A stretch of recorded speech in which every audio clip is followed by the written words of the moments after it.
You say that you did not know that I was here, strange one.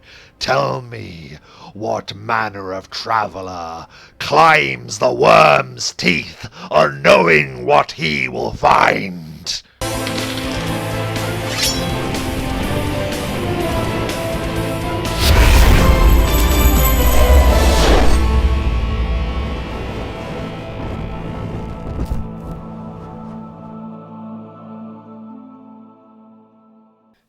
The wind is biting as the strangers stand upon a terrible, icy mountain. The wind howls around you as you see before you what looks like an abandoned camp. It feels like only moments ago that you had been in the port town of Whist confronting Lambskin, the dragon in sheep's clothing. And upon his defeat, vowing to finally return to face the giant Gower. I always do that.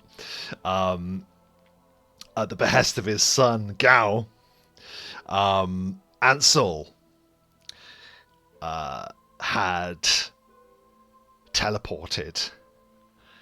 And such is the way with many magical effects. Every now and then, there can be a mishap. And the strangers have found them teleported to a similar area to the Grenial Mountains. Not the Grenial Mountains. And it is as we survey this campsite that I ask the three of you, what do you do? I think perhaps would we be allowed a spellcraft so that we're aware that we are not in the place with. That's a great question. Just to know that it went wrong. That's a fundamentally good question. So yeah, let's have a spellcraft check then, please.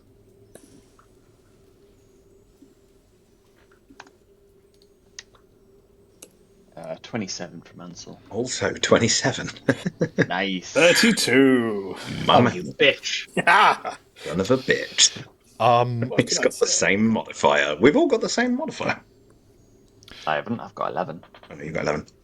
You're all getting to grips with this teleportation trick. Perhaps Rebellios has other experience that we've not known of. But at least for Ansel and Obsidian, teleportation is still relatively new. And that spellcraft check is good enough for all of you to understand that there was some kind of disruption mid-spell. And it almost felt like you lurched sideways, as if you were on some great carnival ride, and suddenly hurled in a different direction. Your spellcraft check lets you know that this could be anywhere within a short radius to hundreds of miles in a different direction. And as you stand now, having arrived, yeah, it dawns on all of you immediately that you aren't where you were meant to be going. Ah. But we do still appear to be atop something mountainous or hilly. Big mountain, definitely. Yeah, you can see other peaks rising out of a mist that stretches as far as your eyes can see. How is the weather? Is it like unbearably cold? That's a great point. The weather is particularly cold. I would like you jump the gun, but we're getting there, so let's do it. I would like all of you to make a fortitude saving throw, please.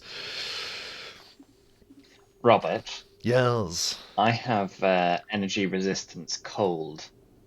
Oh. Do I have to do a fortitude save? No, you don't. As the same as when you were in. Have. Cold. Okay.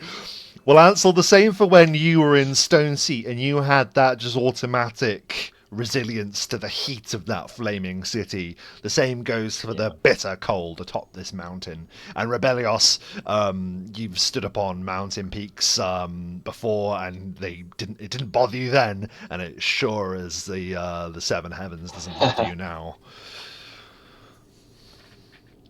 Unfortunately, I've just scoured my character sheet to see if I have anything, and I don't think I do. So, yeah, fortitude save. That's an 11. That is a failure. I'm so sorry. It's not even a particularly difficult save right now. So you might pass it later, but for now, unfortunately, you gain a level of exhaustion as the cold begins to sweep about you, and you catch a chill.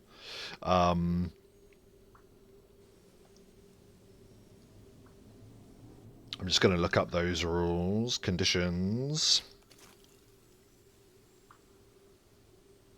Is it straight to exhaustion? Crikey. Oh no, is there one? Fatigue? I'm so sorry. Fatigued. It's fatigued. Yeah, exhaustion's like you can't move, isn't it? Yeah.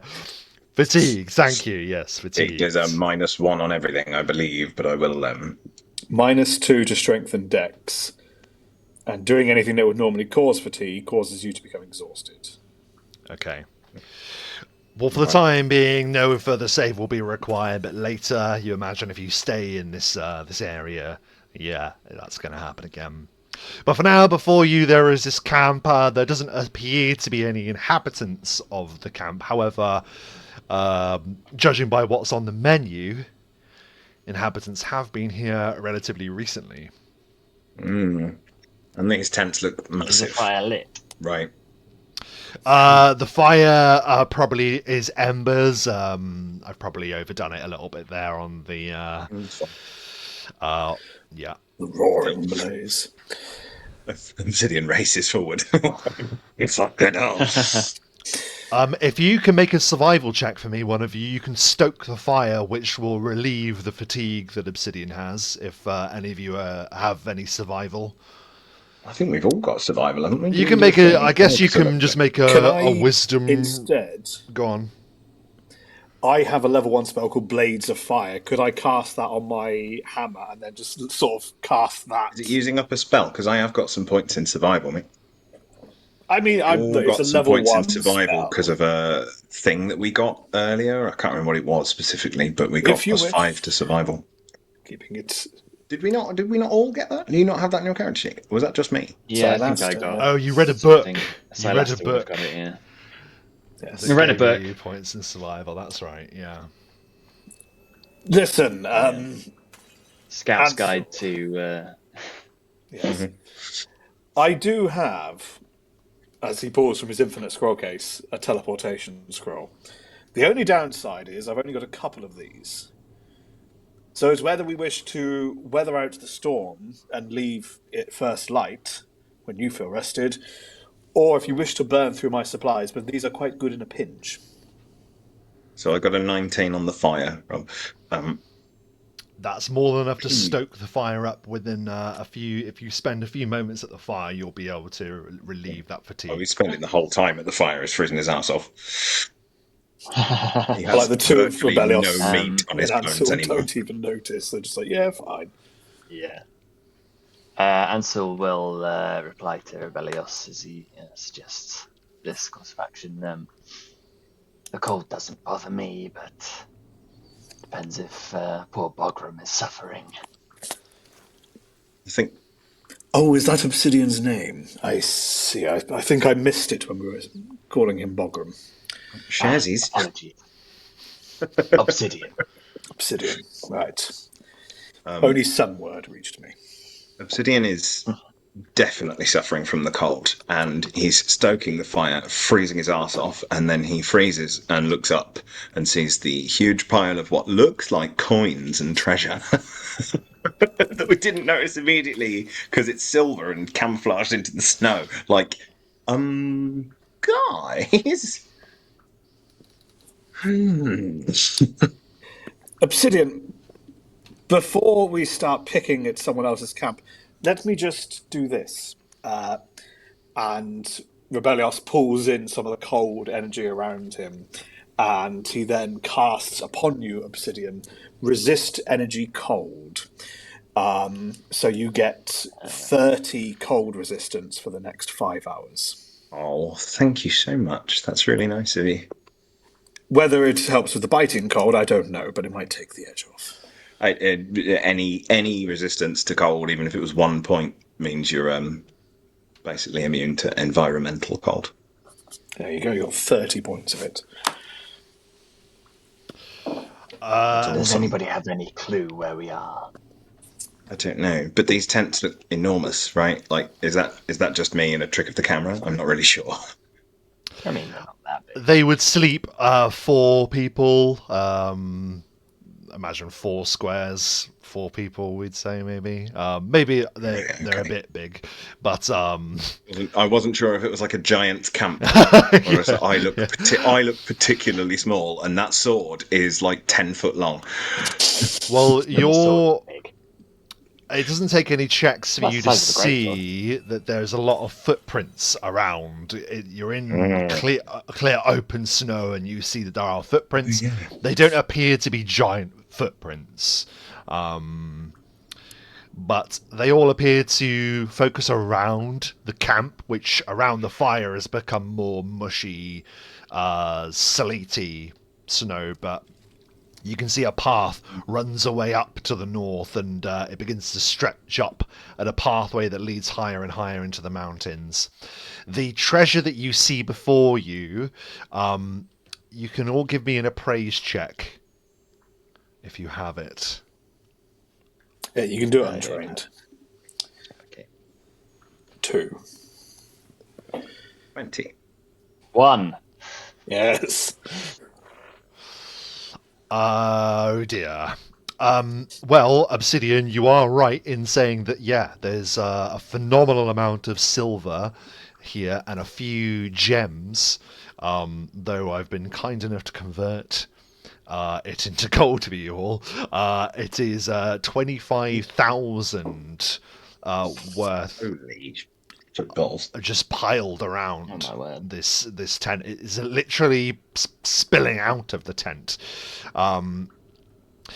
And anyone that has knowledge arcana, which I think all 3 of you do, can you give me a knowledge arcana as well?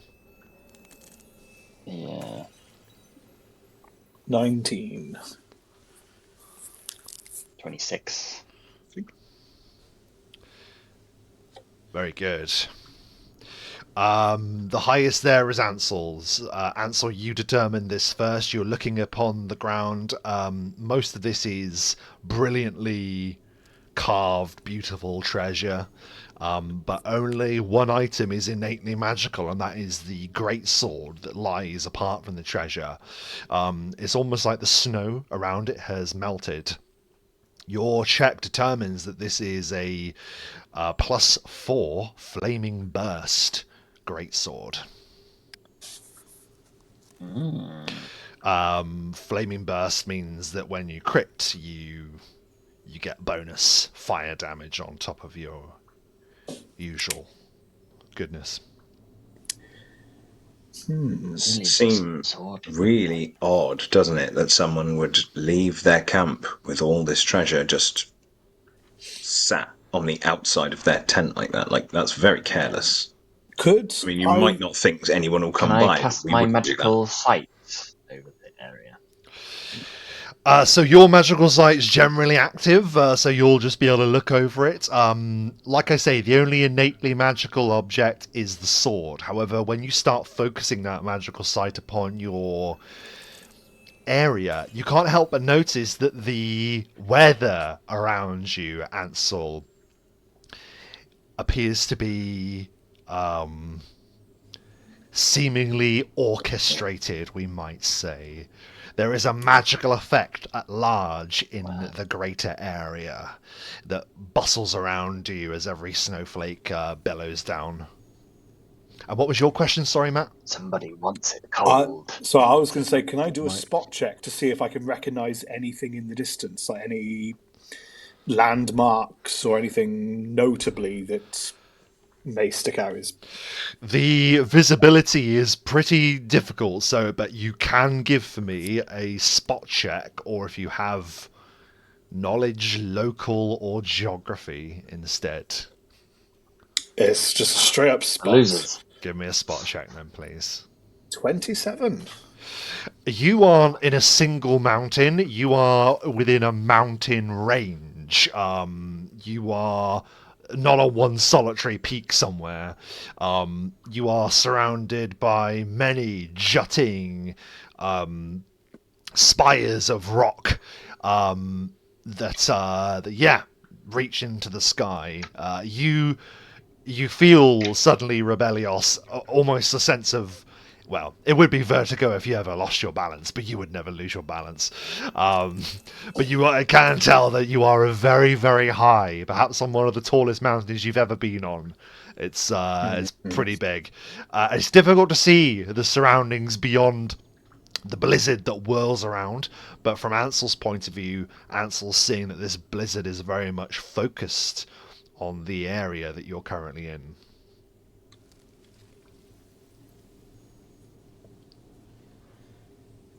There's a bag of it here. Is that an actual bag that could be... That is a bag. poked at? Ansel, you see these things, but do you understand what they are? Or is it... Yes, more or less. Okay. What would you like to know? So this storm, Yes. magical in nature. What kind? What kind druidy, of magical doesn't it? storm?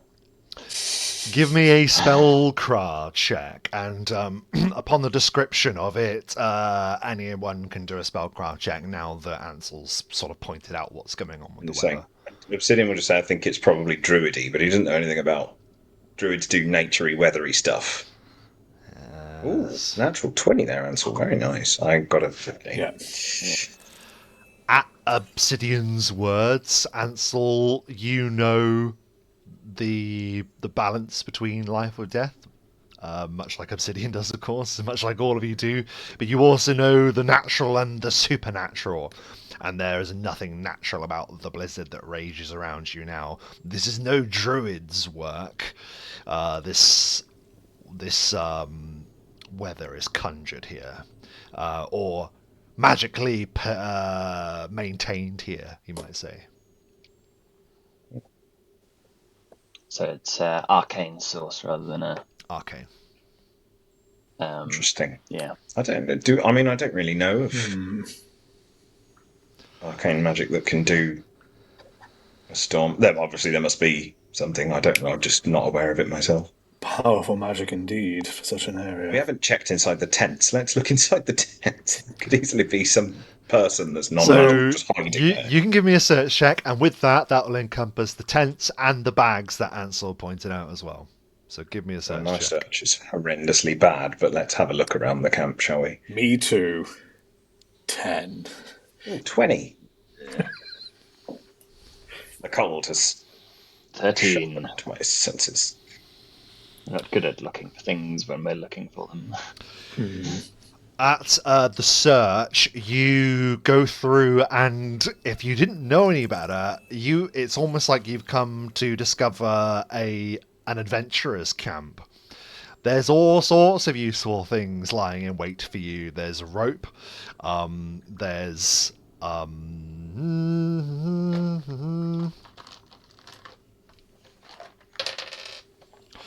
8 potions of cure moderate wounds. 8. Eight. Let's not immediately take it. Yeah, I was going to say Hull. this. I mean, if this was our camp and just some people making came a in, we'd note. just kill them if they tried to steal our shit. That's true. You would even give it a Yeah. second thought. What the hell? There's so I don't want to. If they're good and there's sun rods. There are 4 alchemist fires. There's some animated rope. Oh my god! Well, whoever they are, they seem to be doing well for themselves. and lots of rations. Or rather, ration containers probably looks a little low. You can see that perhaps they went all out with the suckling pig and chickens that are on the fire. But other than that, not much more food to speak of. The only other thing that you discover of interest is a what looks like a log. Sorry, not a log, because I just noticed there's a big wooden log in the picture. I mean like an adventurer's log, but the pages are storm damaged and yeah, like a book. There's also a big A diary. diary. Yes. There's a big log. We've never come across an adventurer's stick before. There's that item in the book. Yeah. So there's an adventurer's log, but it is badly damaged from being left in the weather, and the ink has run through all the pages. Though the last couple appear to still be protected by the rest of the pages, giving you an idea of what's been going on. An encampment of adventurers are looking for a location simply known as the Rise, and believe that they have finally reached it. There is said to be great wealth hidden within the mountain, but it is guarded by a terrible foe wreathed in winter itself. And any source of heat protecting oneself instantly makes one a target. It says Bulo was disappointed that he had to leave his treasured possession behind, but that fire sword will do him more harm than good if he brings it into range of that foe.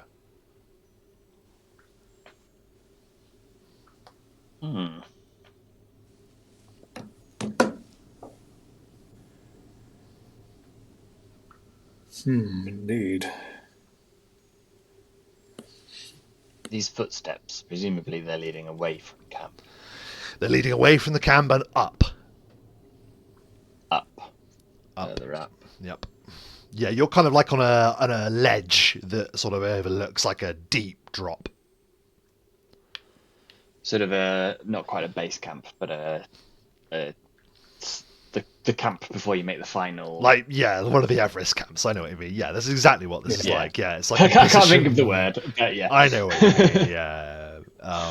One of the base camps. This is certainly like a place that they would come back down to shelter, but there is no sign of any adventuring party now, it seems. But be curious. But they haven't been gone long. You know, it's so cold, and the fire was easily stokeable, and it looks like they've not been gone for long. You know, if the embers were still lit in this weather, they've probably been gone, I mean, a few minutes. I have probably exaggerated with the fire, probably. There's no sign to suggest that they've been here that recently. The most recently you could probably tell is like half a day, maybe. Okay. Okay. But that's all you discover. I don't know how to play this. I don't know how to play this. Well, if people have arrived recently to some fell beast, perhaps we should go and check on them. So we could offer them a hand. They might be in trouble. We don't know. We could. I'm assuming we probably don't know anything about the Rise or the beasts that's said to live within. These are like new names and stories to us. I think they probably would be. I'm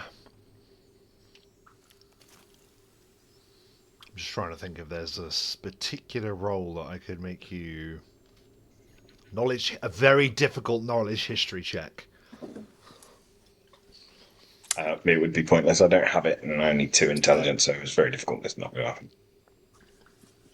Yeah, I don't have it either. I will happily say he just doesn't got a clue about that. Okay. Yeah, I do. Unless I was wondering if I had a scroll to understand these legends, but I do not. Just legend lore. Yes, The I do not. the great exposition. Not today. I cast exposition. Well, I mean, they seem to think that their camp is entirely safe. How wrong they were, because we could easily just bag all this up and teleport away and forget the whole thing. Luckily for them, we're not bad guys. Ha. We could be classed as morally grey at best, occasionally, but I think in general, Excuse me, I'm a we blinding beacon of all that is good. then you're in the wrong. Yeah, you average us out to morally grey. Yeah. Let's go with I that. I think that it might be for the best to not waste your scrolls and teleport. So if we're going to be here, rather than just shelter the night out, why don't we go and see if we can help these people? If they're fighting some beast, and then maybe they'll offer us a share in the treasure anyway. I'm not entirely stupid. Perhaps. Yes. We up for a minor detour, boys?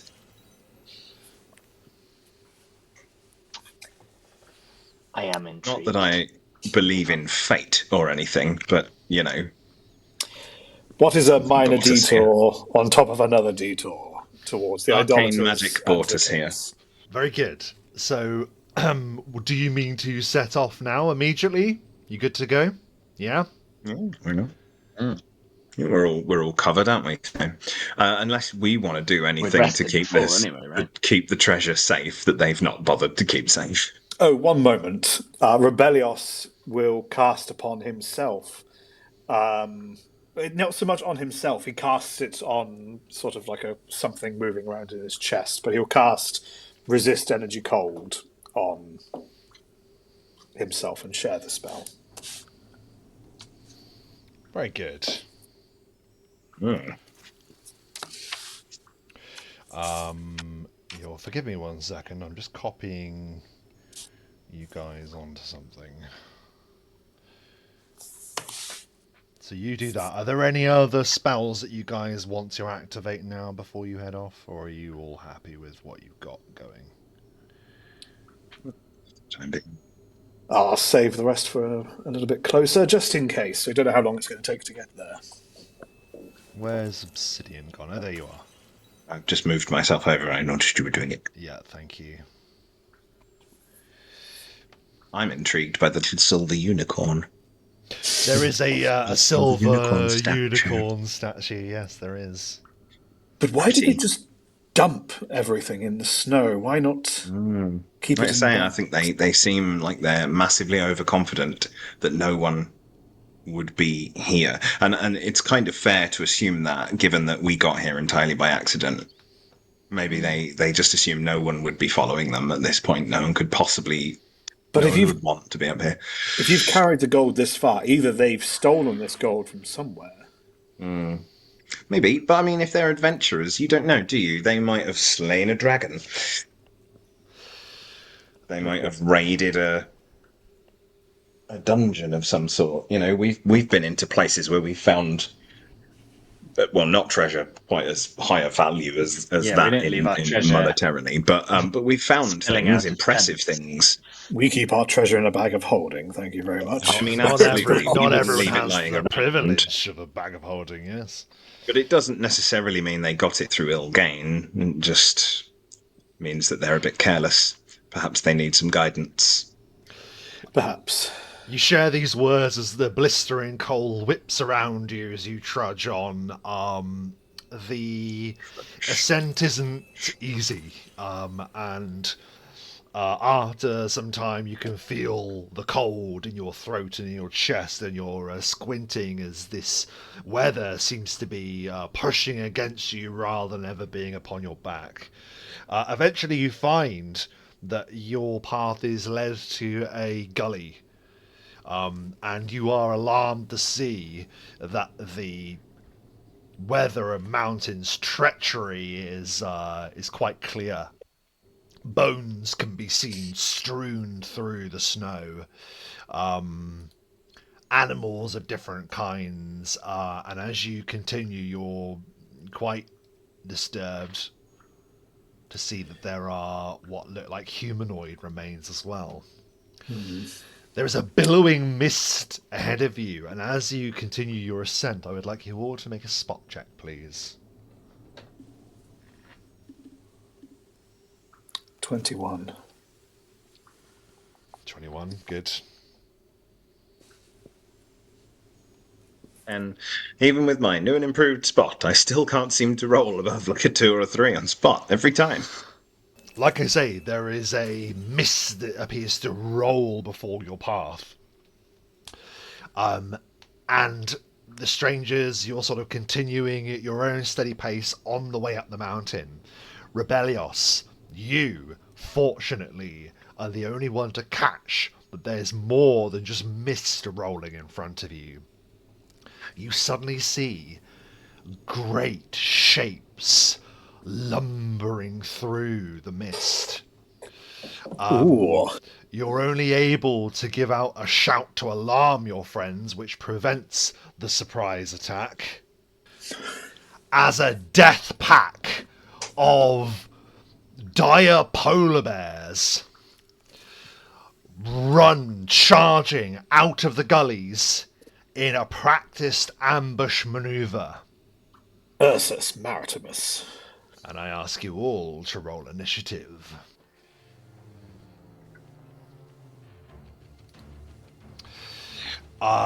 Just lumbering down this piece of pain, you see, Rebellios, these giant shapes hurtling towards you. Dire polar bears, their saliva still slick red with something's blood. They charge towards you, but you have not been surprised by their ambush, and you act first. What do you do? As Rebellios shouts, ambush! As a swift action, Rebellios will cast Shield upon himself. As this golden tower shield now hovers in front of him. And then... I think it's just setting up. It's just setting up. 5, 10, 15, 20, 25, 30... And yeah, if I did a spell there, I'd get all of you, so I'm not going to do that. Instead, Rebellios is going to meet them head on and just use double movement. 5, 10, 15, 20, 25. As he charges towards the polar bears. Amazing, yeah, the bear sort of like converge at you, and you sort of like meet at this this charge in the center, but the polar bears still aren't going just yet, because Obsidian, it is your turn. Rising from the ground beside you, the familiar sight of your wraith is with you. Whether it will battle with you, we will soon learn. Yep, an opposed roll, +7, I believe. Yes, indeedy. Yep. 19. 1d20 +7. Hey, He is your loyal not feeling servant lazy today. for now. Yes, I must. Excellent. Okay, well, in which case, we'll have him move first, and I should have him open. That would be good, wouldn't it? I had him open before. I kind of dropped him Did I on have him you open? there, but I was like, he's going to show up eventually. So... Yeah, man. No. I should have remembered. That's my fault entirely. I'm just trying to remember which thing I had him open on. Wraith. There we go. Yeah. Okay, he's here. It was mostly just for his movement. So 60 feet he can move. 60. Oh, 60, and he's in range, so he'll go for that one there. Move forward and just go for his touch attack. Incorporeal touch. Skadoosh. Ooh. Ooh. That is a natural 20. Critical. Does it confirm? I don't know how crits would work for an incorporeal touch. It can't exactly break bones or anything, can it? Well, if you confirm, it'll just double damage. Yeah. That's 34. There's on a its touch. confirmation I on think its that's touch confirmation. armor class. Okay. So- Which means it does, instead of 2d6, then it'll do 4d6. Yep. Plus the constitution drain if it can't make the same. Let's do 2. Oh, no, that's 4. And then so I did 2 rather than 4. So 6, 7, 8, 9, 10, 11 from the strike. And then the DC for the constitution drain is DC 25 4 to 2. Okay.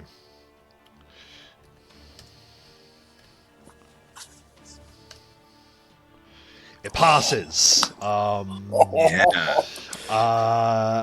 I'm going to make more of a habit of rolling the saves publicly, I think. It makes it interesting, but it also shows you, because you're all quite saves-based, what we're dealing with. So that's fine. He's still- I mean, he's all right. Challenge rating wise, he's a bit below us. So it's kind of understandable. He's not pulled that off once yet. So the bear that is met with both Rebellious and now this wraith goes as the wraith reaches in and touches his very heart with a critical touch. That's him. Obsidian will. He kind of casts a spell upon himself, and this green magic goes into him, and then he will move forward to there. Through the snow. That's his turn. The polar bears finish their lumbering charge. I'm afraid they beat you, Ansel. This one, which is on your flank, Rebellios, is immediately just going to rush to you there. And these massive jaws just explode towards you. I'm going to save you. As he goes into attack, Rebellios will immediately cast Wings of Cover, so that attack just hits on his wings. Bang! That was the only attack that he had because he moved more than 5 feet, so that's a miss for him then. Okay. Great. The one directly in front of you will now go armor class. It's a melee attack, so he takes a -4, so that basically is 36 to hit me. So this is a full round of attacks. 36 to hit you. That is 35, so that is a miss, but it was very close. That was the first claw. Second claw is a 37, so that is going to hit you. Oh. And then a bite comes in as well. A full round of attack is 2 claws and a bite for these guys. The bite comes in, a miss. So just 1 claw swipes out at you and catches you under your defenses, Rebellios, dealing 21 points of slashing damage as the claw catches beneath your armor and you stagger slightly. As it does, my Retributive Amulet activates, and he takes half of that back, so he takes 10 points of damage. So the one that's already been incorporeal touched takes, what was it, sorry? 10 points of damage. It gives a blistering yell. This one. 5, 10. Oh, no, that's not right. 5, 10, 15, 20, 25. I mean, he can get you there. But I know in fact he will move his full movement, so he'll go there. Yeah, so this one comes bearing down upon you, Obsidian. Armor class. My armor class is now 24. Probably still very, very achievable. It is better than it was. It is a hit, unfortunately, but only just. It swipes and catches you with its claw, dealing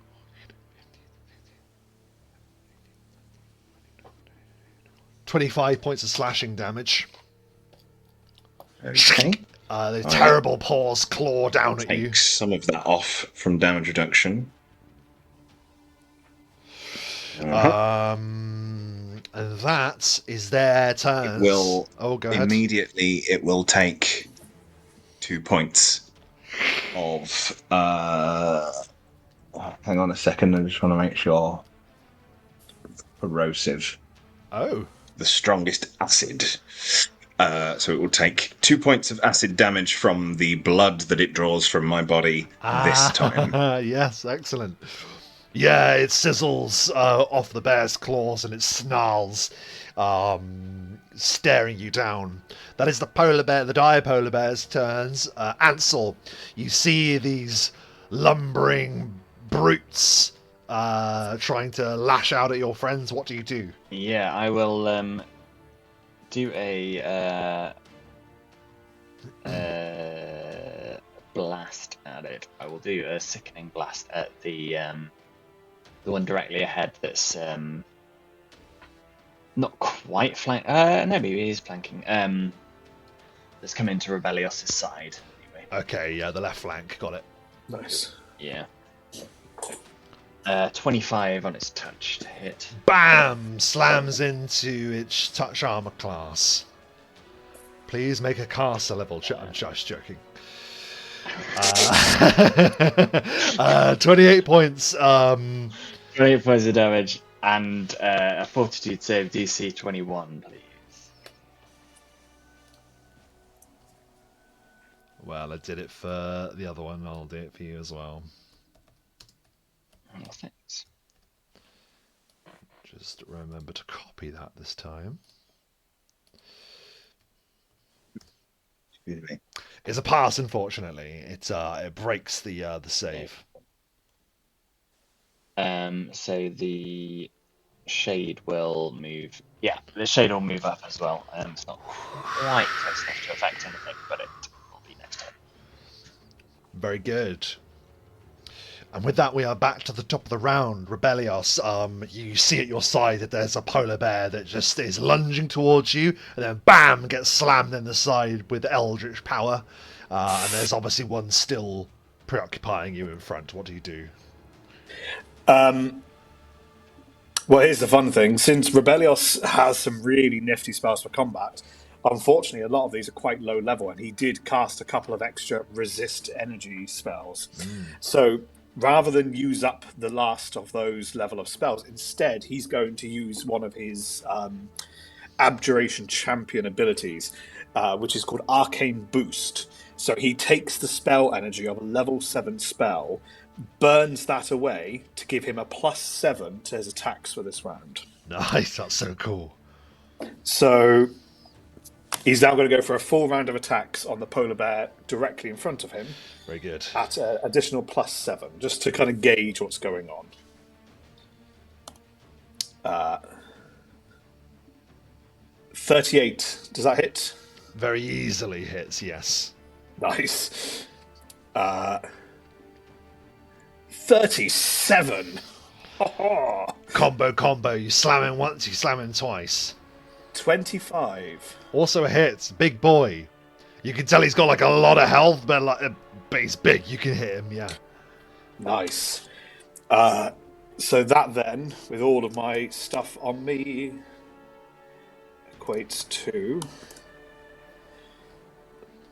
I can't do the maths, so I'm just going to put that 3 times. There we go. 103 points of damage. As... I mean, when I said a lot of health...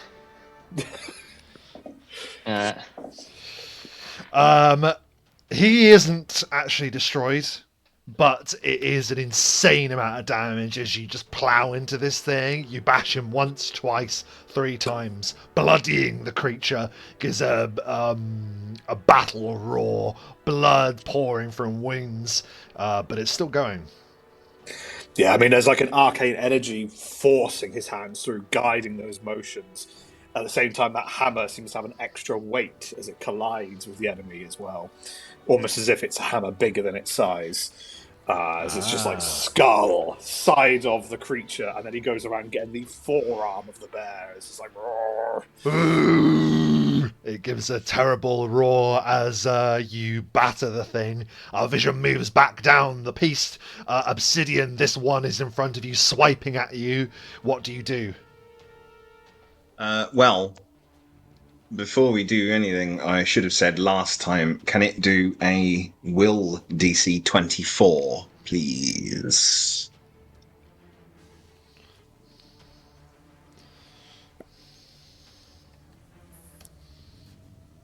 Not quite. Not quite. It fails. So it is shaken from my fear. Then my Wraith will go ahead and attempt to touch the one that is going at you. Da-da! 23 on its touch. It's a hit. Okay, so it will take 5 points of damage from the touch. Mm-hmm. And once again, that's a DC 25 Fortitude.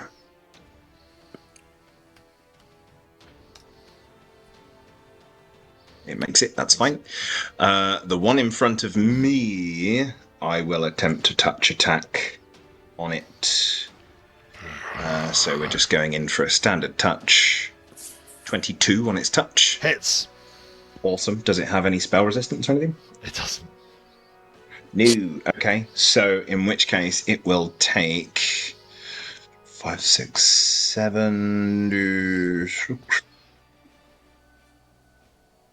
It takes 27 points of drain damage, and I will take that into myself with Vampiric Touch. So yeah, he touches it, the green energy swirls around it, and then just sucks its life force into him, restoring me 10 points above my maximum again now. That is my turn. I stand firm and stare it down. This bear, I'm afraid, is now going to move directly behind you, as is the practice of all wild animals when they move in tandem. It moves around behind you, Rebellios, now gaining a flanking bonus. Armor class, please. It's going to full round attack you, so if it's going to... As I said, I'm saving on that because there would only be one attack that I could negate. So flat-footed. Wait, yes, I am flat-footed. Well, no, he's just got a +2 against you. You're right. Yes, so it's because the difference between mine is +2. That's why I got confused. So 36, and that's with the -4. First claw actually misses. Second claw hits. And then the bite comes in to snare around the back of your head and crush your bones. But that's a miss. So just the one swipe belts you for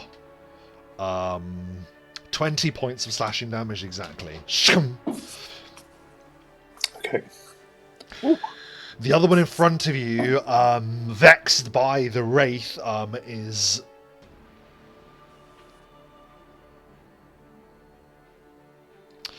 I'm sorry, Rebellios. Yep, that's fine. He can smell the blood on me.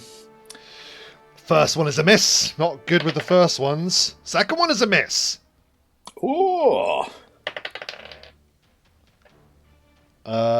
Wait. What was your armor class? It was 36. Yes. Miss? What is it like, Rebellios? As this one gets you in the back, but then you defend fully against the one in front of you. I like to think one of them, it's so bright that he's like, he just can't get the purchase. Another one is swatting at this really hard armor, And then just the once, because Rebellios isn't that nimble, but just one of them he's able to move himself out of the way of. But the rest of it, the magic armor is doing the bulk of the heavy lifting. Right. This leaves just the last one, which is shaken, so he's on -2 to his bits. But he is, regardless, still going to go after you, Obsidian. Armor class. Absolutely. Begging for it. Armor class is still 24.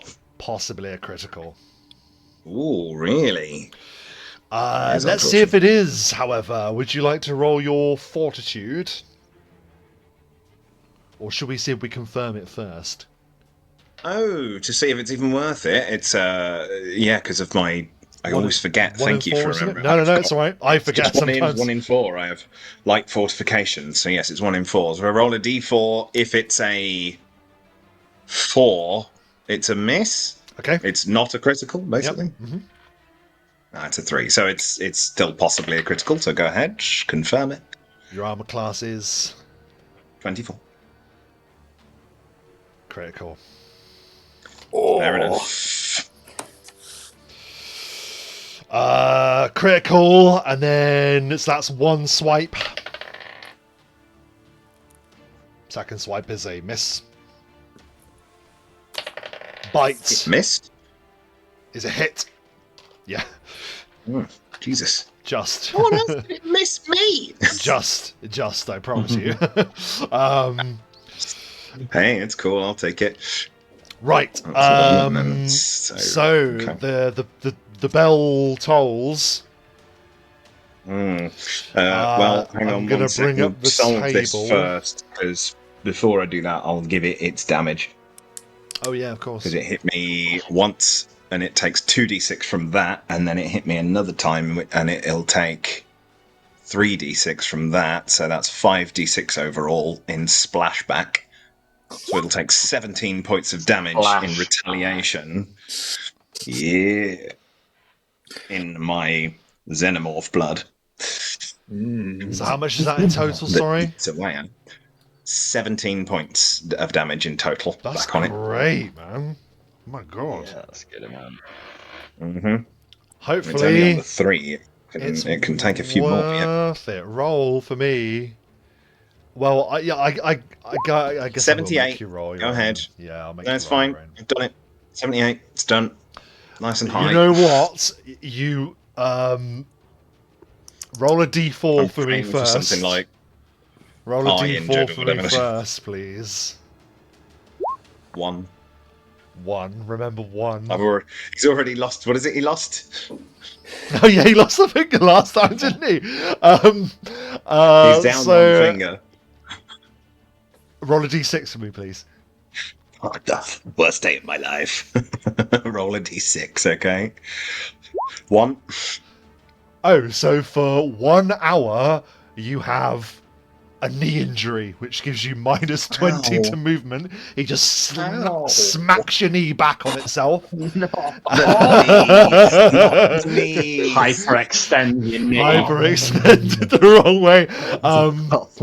And you have 1 point. Dude, 1 point of dexterity damage, and that's just going to be normal damage for a normal critical from the bear, so that's not going to be ideal, mate. I'm not going to lie. I'm not going to sugarcoat it. It's still a bear. It's still a bear. Oh my god! It's a huge bear. It is a huge Claw and bear. a bite. So yeah, claw and a bite. So Yeah, let's I do need this those first. 2. Well, no, I don't need them separately. I'll just take 2 times my damage reduction off the total. That makes it. Polar bear being the only animal in the animal kingdom that actively chooses to hunt humans. So the critical strike from the claw does 38 points of slashing damage. So it does 30, and I was on +10, so I take 20 off The of my bite, total. a standard bite, comes down on you now.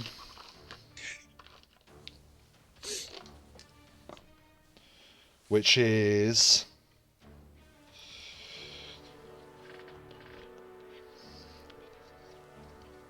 21 points of piercing damage.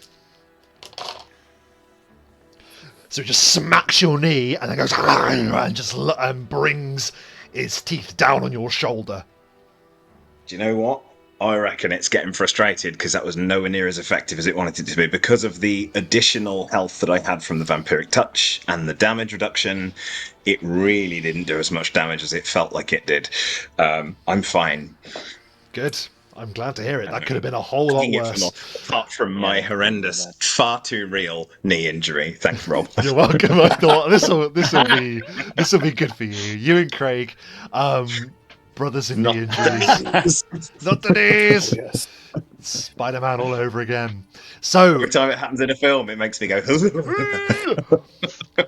Our vision moves back down the piece of pain, and we now see Ansel. What do you do as you watch this bear mauling Obsidian in front of you? Obsidian He looks alright, right? He looks alright, yeah. He looks alright, yeah. Great. The shade will move to in between these two bears, just so that it affects both of them. So they're both -2 to saves and AC. Because of its reaching power. Yep. And then I figure they've probably got quite high fortitude based on your Very high previous fortitudes, yes. Yep. suggestion, but perhaps not high will. So we'll try it a different way around. I'll try and curse the bear ahead of me first of all, which of course is a swift action. So that's a DC 21 will save. Obviously, it's -2 due to the. Oh, sorry. So even less. So that would be 15. That's a failure. You curse the creature. Excellent. Then I shall try and sickening blast it. That was the one on effective. the flank again, yeah? That one, yeah. Yeah. Providing some graphics there. So that's 29 to hit. Yeah, easy. He just slams into the touch armor class. And then 18 points of damage, and then it's got a DC 21 fortitude save, but it's now -4 to its save. Okay, so that is... Just makes it. Damn it. Fair enough. I will creep a little closer. Don't want to get too close. And that's my turn. Very good. We These move back. Fortified bastards. Yeah, they're strong. The battle rages, and the sounds of the frenzying bears is just echoing around this valley as you dart between attacks after attacks. With this fresh new round, Rebellios, you see that the situation is dire, you might say, because they're dire polar bears. What do you do? Well, in this dire situation, I mean, looking over at Obsidian, thinking that's going to be grievously horrible. Obsidian looking actually quite okay. Obsidian is, like firing acidic blood back at it, so he's... Yeah. Rebellios, as a swift action, he's going to use his arcane boost ability, but this time he pulls the power of a level 7 spell and pushes it onto his armor as he boosts his armor class by +7 for this round. Wow. Which technically against melee attacks is something ridiculous. That's wild. But that's only for this round. So with that, he's going to take 2 steps back because he thinks he's a bit close to... Yeah. Oh no. He'll take a step there and a step there. He's going to provoke attacks opportunity from 2 of them. There we go. They'll take As Yep. he's about to cast a spell. AC 43. The first one is cursed, swings for you. That is a miss. The other one goes for you, which she's the most bloodied but hasn't got any effects on him. And that is a bad roll. So they both go and snap after you, but you dart between their attacks unfazed. the enhanced armor this round saves Rebellious as he casts in a 30-foot radius. That technically counts Yeah, he's on him. the It's on his Wraith squares. as well. Oh. But we'll come to the Wraith because there's a chance, he has a 50% chance of ignoring that. Yeah. Because but we'll do that in a bit. I need all three, technically four of them, to make a reflex save. DC 23, as Rebellious, as these huge wings cause a flurry of beating actions, swatting at everything around him. We're going left to right, which in the initiative order, thankfully, is 1, 2, 3. So the one that is just beneath you first. And it's reflex, yes? 23 reflex, yeah. Fail for the first one. One next to you there. Oh. Pass. Okay. One below. Fail. So two So fail, apart from- one succeeds. So the one that succeeded will take half damage and will not be dazed for one round. Dazed. We like dazed. So they all take... Oh, that's very neat. Two of them take 50, and the one that succeeds takes 25 points of damage. And the two that failed are also dazed for one round. So although they take no armor class penalty, they can't act at all. Okay. What does it actually look like, the blast? As what? Like, how does it manifest? Just whilst I quickly work this out. So a lot of Rebellious's celestial style spells are all based on these angelic wings sort of sprouting from his back. In this case, those wings grow from his back to a massive 30-foot range. And the spell, there's nothing sophisticated about it. The spells just unleash a swat back and forth, just assaulting everything within that range. I mean, technically, the Wraith will need to make a save to see if it will affect it or not. Because oh yeah, of course. Unfortunately, everything. It's 50-50. You're doing the attack. We'll say highs it misses. Sorry, low it misses, high it hits. That's a hit. So the Wraith is also subject to a reflex saving of throw. 23. Yeah. His reflex is better than mine. 18 though. Apologies. It will take 50 points of damage. Re-rolling. Okie dokie. But I don't imagine a Wraith being dazed.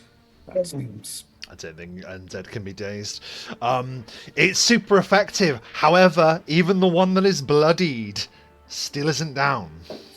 Ooh. But the one that was really, really badly bloodied was the one that took the least amount of damage. It looks ragged as hell. The blood's pouring across its white fur. Anything else on your turn, Rebellious?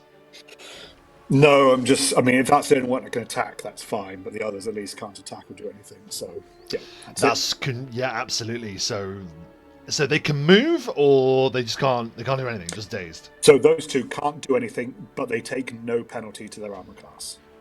Okay, cool. So they can defend themselves, but they just can't move or attack. Okay. The other one can. Obsidian, it is now your turn. There is this detonation of angelic power. And which one is not dazed? The one the Wraith's been attacking. The one the Wraith's been okay. on, yeah. The one at the top. Since I've now got a round where he's not going to attack me, and that's, I mean, it's all right, I suppose. It's kind of how I was doing damage. So I'm going to move to here so that they're now flanking me. These two.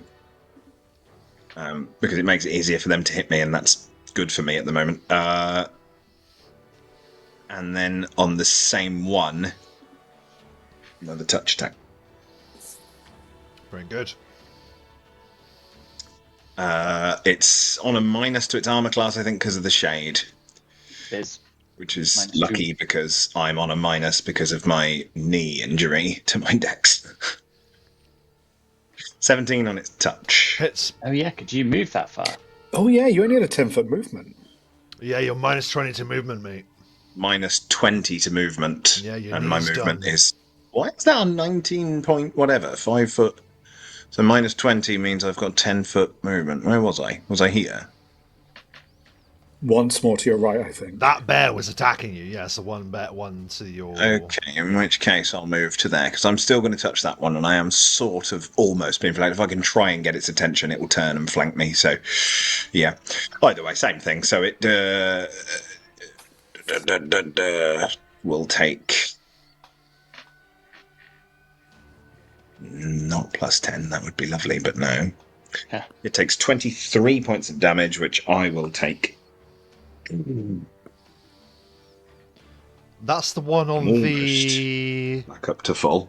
The one that was It's already the one that attacking I've you. been at. Yeah. Yeah, the one I've been attacking. So I run around it and I just slap it on its haunch. And just a terrible yell. Tap a bit more energy into myself. I feel a bit better. I like that my jacket is starting to look a bit haggard.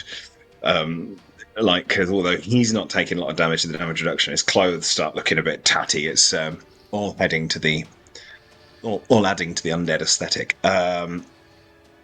So yeah, that's his turn. The Wraith will attack the one in front. The Wraith's got loads of hit points, by the way, so it's all good. Cool. I didn't think it'd have as many as it's got, but quite Good. impressive. Good. So the Wraith, 25 on the touch. There's a hit. Give it some Wraith. Yes. So that's 2d6 from the Wraith, so that's 7. Not bad. 2d6, 7 points of damage from the Wraith. And once again, DC 25. Fortitude. Now minus. Because of the presence of the shade, yes? No, the other one. Not that it's one. The only Yeah, one that's one not is being affected. cursed, the other's shaken, he's fine. So, he's doing a fortitude save, yes? DC 25. 26, that's fine. Oh. No problem. And you watch as this bear is like But actually, the drawn one ragged behind from me this. Yeah. is. I'm trying to figure out what kind of spacing it takes up. So it is huge, although the squares are slightly off for some reason on this map. I'm not entirely sure why. I don't think it's 5 feet away from me, so I don't know. But the second it enters 5 feet range of me, because I'm now close enough and bloody, so hopefully it can smell that, it'll do its save from my fear aura, but we'll see on its turn. That's my guess. Next round they'll be doing anything. Mm-hmm. Because it is now their turn, That's why I moved now, and 'cause they're all dazed. Even the one that passed is dazed. No, just the ones that failed are dazed. The one that passed can still attack. The one that passed is going to give one terrible leap at you, Rebellios. Bloody and near death. Just the one? Well, many, of course, but yeah, he attacks you. 30. My armor has been boosted to 43. First one's a miss. That's also a miss. Bite. Possibly a fumble. Ooh. 39 to hit. That's not enough. Not enough, is it? That is a fumble on a 39. Oh my god. Well, do the honors, please, Rebellios. D100. 49. DC 20 dexterity check or lose action next round as you regain your balance. Ooh. Dexterity check. God damn it. I didn't write it down as just his dexterity. That was foolish of me. The one time I bloody didn't do it. I usually take their initiative modifier as an Oh yeah, of indicator, course. unless they have improved initiative. Of course, you're absolutely right. I fail. Yeah, he fails and he swings wildly and loses his action next round. The rest of them are dazed and can't act. Their turn passes, which means our vision shoots down to Ansel. You can see the bears are swatting at their faces, dazed and confused, upon the mountain. What do you do? I think it's pretty pointless at this stage to keep trying to make them fail fortitude saves. So I'll just join the combat and hope they don't absolutely kill me. So I'll attack that one in front of me with Eldritch Claws. Yes.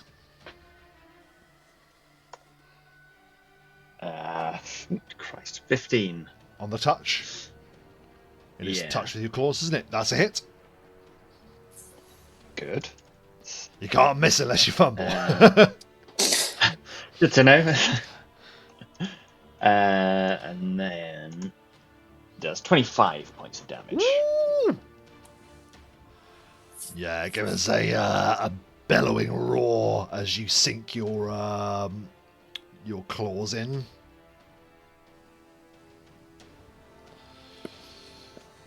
Anything else on your turn? No, I don't think so. I think we're doing okay. We're back to the top of the round, Rebellios. Yeah, what do you do? If I were to move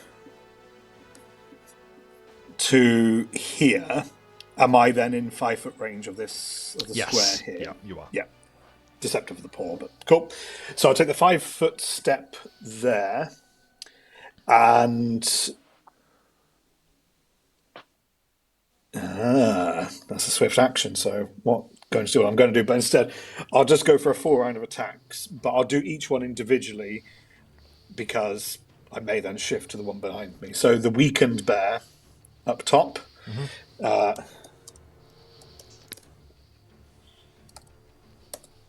33 is a hit. Roll your damage.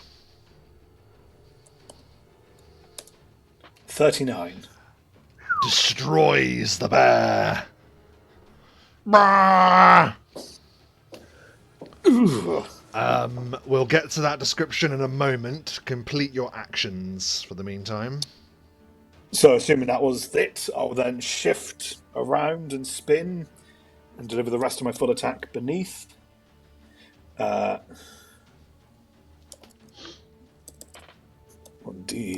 plus 16. 27. Is a hit. And then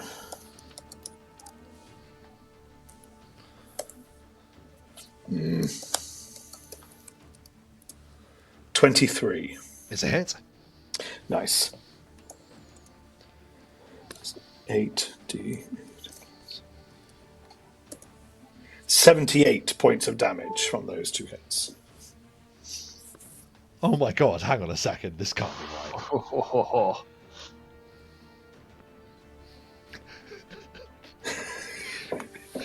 So, that other polar bear also dies. Now, what's amazing is that the total damage inflicted upon both of those at death is 200. They have 195, so you took them both over exactly the same amount of damage. So what is it like as you surgically destroy the 2 dire polar bears in front of you? Perfectly balanced. Oh, yes. As all things should be. As all bears should be. Let's hope. As all bears should be. The first is a swing to the side as he then catches the bear around the side of the head.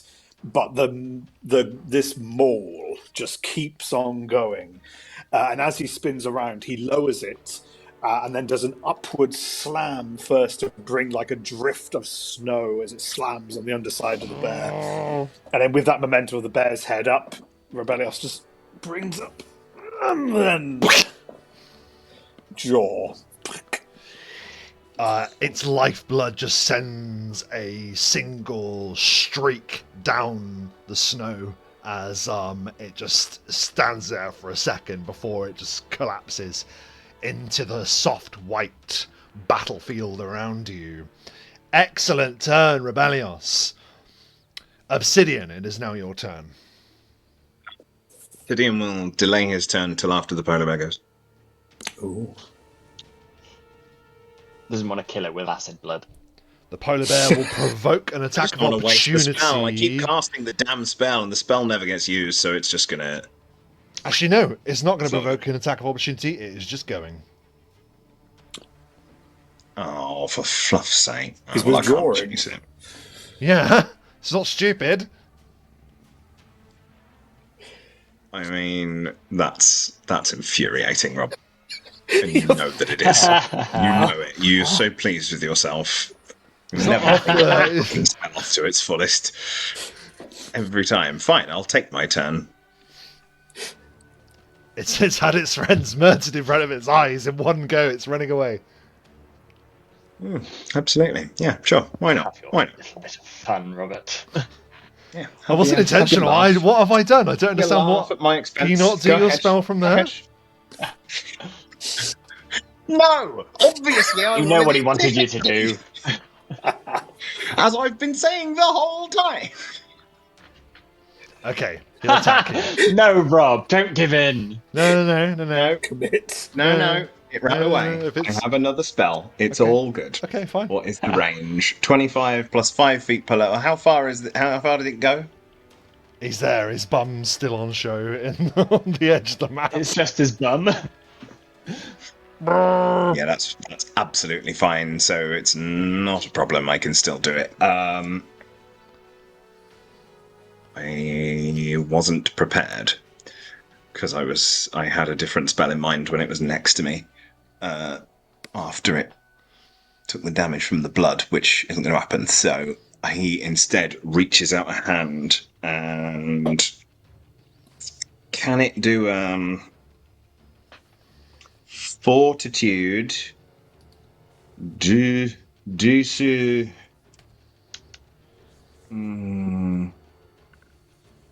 26. It's still shaken, so it's at -2 to this save. Yes, I'm counting on He it. rolls a 2 on the die. That's 17 in total. That is a failure. Absolutely. I pull out the big guns. He points a finger, and it dies. As it's running away, it goes and just skids in the snow, just falls, and just leaves a And you- skid mark in the snow. As he just goes, "Where are you?" And And it's silence. There's no sound. There's no nothing. He utters something under his breath, and there's no shocking noise. There's no magic effect. He points at it. It just flops dead. And you just watch as it keeps going. It's like the Just winter. keeps It's like down the the Winter mountain. Olympics. It just keeps going. You're like, oh. Now that was foolish because that was a top level spell, but I was annoyed. Satisfying. What was I that? honestly Finger didn't of- know that was messing with you. What you were doing, mate. I promise you, I didn't do it on purpose. No. I mean, I'd been trying. I wanted to get them to. I knew you were like, getting come at damage me. on them when they were hitting you, but I didn't It's the realize. spell. The more times they hit me, the damage goes up. So every time they hit me, it goes 1d6, then 2d6. Oh, I thought next time, you'd then already 3, done. then 4, then Oh. 5. Shit. Oh, And sorry, every mate. single just one of them, pissing it would blood have everywhere. continued accumulating. So with my damage reduction, I kept vampiric touching in between. So it was just like I wanted them to just attack the shit out of me. Okay, I promise next time I won't stop attacking you. I'll never know, stop I know, attacking no. you. You don't need to tell me. The battle is done, and you all draw a deep breath of chill air as this deathly valley grows silent from battle. Before you see that there is an outcrop, a cave entrance where significantly less footprints continue inside. Oh no. You can see that their drawers are already slick and bloody from another event that had taken place. But the truth Possibly from the previous adventurers. of what lies within that cave we will determine very shortly after a very quick break. Before we go, Get if myself you like this some new video, minions. give us a like. If you'd like to see more like it, give us a subscribe and ring the bell so you're notified whenever we bone them rolls. We'll be back after these short messages. Don't go anywhere! Be prepared. We have returned, and we have returned prepared. Or have we? I ask, strangers, as you stand within this valley, the echoes of battle now dead. What do you do? Well, I Bogram's got some mean, business. actually, I don't think he does. I've been thinking about it, and because this was a side journey, he knows that he will have to use up materials to resurrect these things, and we're not going to be able to take them with us when we leave because teleport. So it's really pointless. Outside of the game, I had a look at the stats. It's really quite complicated. It's not complicated. It's quite a lot of work, and it's time consuming to add the template to things that aren't like if it's a human, easy, already done. If it's like a troll, easy, already done. But if it's a dire polar bear, that's not pre-made online, and it will take me out of the game, and it will mean I'll have to sit and do stats for it, and I can't be doing that. Look at Rob's brain working. Made a little know. The harder, the rarer the creature, the less likely Matt is to resurrect and use. That will So it really backfire is. It's a because there'll nightmare. be a creature that you Yeah. can't refuse, and you're like, I'll take the time. No, some creatures I think he definitely will, and like if it's on our actual location, then it's certainly worth it. But these guys aren't going to come with us anyway because I can't teleport them away. So if they were going to be with us for longer, for sure he would do it. And I would do it because it'd be worth it for the game. But I think in this case, it's just on the fly, randomly animate dead. Is you have to add a template to the monster. It's not that easy. It's a pain in the backside actually. So he's not going to bother. Okay. He feels a bit bad Enough. because they were just animals, just up here killing animals. It's not much for that. Yeah, they were. Much prefer They were. murdering Yeah. people. Ravenous too for a feast they clearly enjoyed up here. So they went out doing what they enjoyed at the very least. You can find some Yeah. small comfort in that. He will spend a couple of minutes though, just doing his normal innate ability to heal the wraith. Absolutely, yeah, you can do that and restore it to He its can do it maximum. freely. It just takes a couple of minutes. Yeah, We'll that's get it back up fine. to full. Is there any other preparations you make before continuing? Ooh. Before going, because that's a cave at the top, isn't it? It is a cave mouth yawns open and it leads suddenly downwards. You can see. Just in case, I'm going to cast 2 spells on myself. Because we don't know what's in there, and I don't know how long we're going to be in there. So I'll cast Protection from Evil upon myself, and a spell that you haven't seen him use yet. But that's a level 4 and a level 1. Okay. Interesting. All the things that are out here are skeletons. Like it seems like there's nothing particularly fresh out here, right? Like we're not. Do we need to do a bit of a search of the area to see if we can find any fresh bodies that we think might be from the camp? You can give me a search check, yeah. Think are maybe hidden. I just think it might be worth having a look around, get an idea of what their numbers are like, or might give us an idea of who they are that we're going in for, if we can find someone. Unfortunately, my search isn't great, guys, so Same. Same. never mind. You say that, you roll a crit. Yeah, that's 22. I'm all right with that. Your search Obsidian shows that there was a bit of struggle that occurred before you have arrived here. And it shows that there were a number of victims that were seized upon by the bears. And they did to them what they were hoping to do to you, which was to maul you until your strength had left you and then carry you up into the mountains. And you can see that there are drag marks that lead up to the cliffs that then scale high into the mist above. You can see that of a company of 8 that were marching their way up there, 4 of them were taken and did not survive. Taking up the mountain. So these polar bears didn't come out of the cave. They just came down the cliffs, yeah. Oh dear. Very good, Okay. surprisingly good climbers. Yeah. No, I mean that makes sense. Obsidian. Mm. Or should I say Bogrem? As Ansel mentioned, that's actually your name beneath the mask. Either way, Rebellios pulls out. Not sure we're there, but okay. I'll accept it for now. Rebellios pulls out. You may remember he used this rod on you beforehand, and he aims it at your knee, and you feel any dex damage has now been cured, as he cures you for 4 points of dex damage with the rod. He just stretches it out a minute, like the knee. Rod of Thank you. restoration? Lesser Rod restoration? of bodily restoration. Ah, very good. So it has 3 charges. One charge does 4 points to strength, dex, or con, or 2 to all 3. If I use 2 charges, it's 6 points, or 3 to all 3. And if I use all 3, it's 8 to one of them, or 4 to all 3. That's great. I love that. That's awesome. Perfect. Yeah, Obsidian, you feel your bones knit back together and you are now able to move at your regular speed again. Thank you. That was very uncomfortable.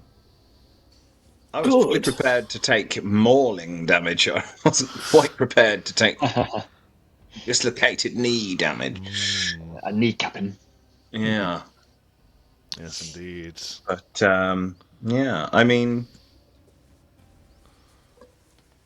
I'm happy to carry on into the cave if we think the rest of the party that survived or weren't dragged off went that way. I agree. Let's head in and see what happens. A lot of the footprints go in. But I mean, will if two they've serious carried wounds. on and not bothered to go after their companions that have been dragged off, I'm assuming that means that they knew they were lost. Yes. Right, so there's no point, we don't think, in trying to rescue anyone that's been dragged off by these polar bears? I doubt it. No. Rebellios drinks 2 Yeah. potions for 55 points. Right. Very good. Well, Yeah, you if drink we them down. go for it, my Fire in the Blood spell is still active for a decent amount of time, so I don't have to recast it. So yeah, let's push on. You do, and you descend into the Oh, darkness of a cave. dear. Let me see if I can ping you there. I see us. Gotcha.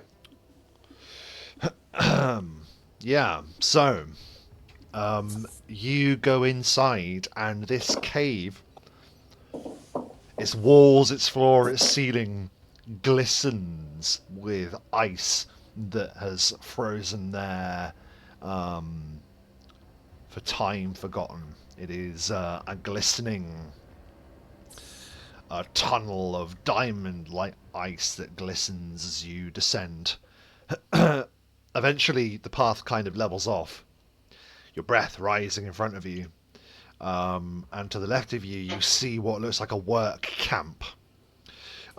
This isn't somewhere where you would stay. This is just somewhere where it's clear equipment has been stored and left.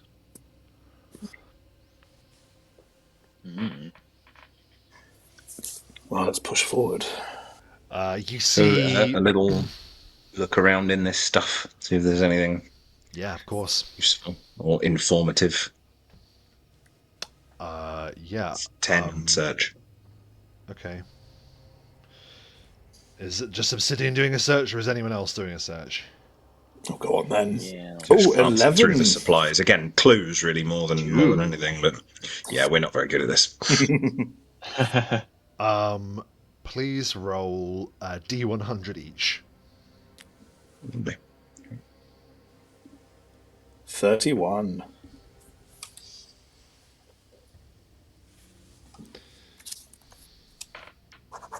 $98. Very. So, Rebellious, you find a potion of protection from evil. Oh, okay.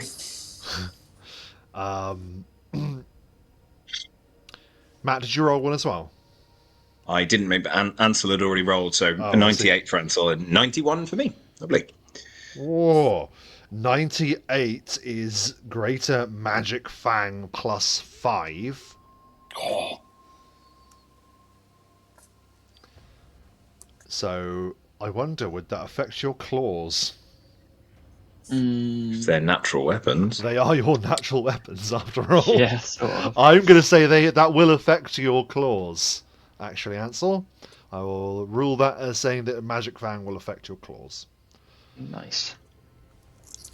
You can find that as per the potion list, or just Google Greater Magic Fang 3.5. And then 91 for Obsidian. Let us see. Magic Vestment plus 3 is an oil. Now, I believe that just provides you armor class. Is that right?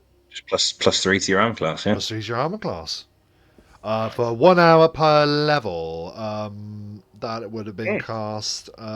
So we'll say 8 hours for that. Don't mind if I do. And then Magic Fang, does that have a duration as well? I believe it does, doesn't it? The same, so yeah, 8 hours that'll last.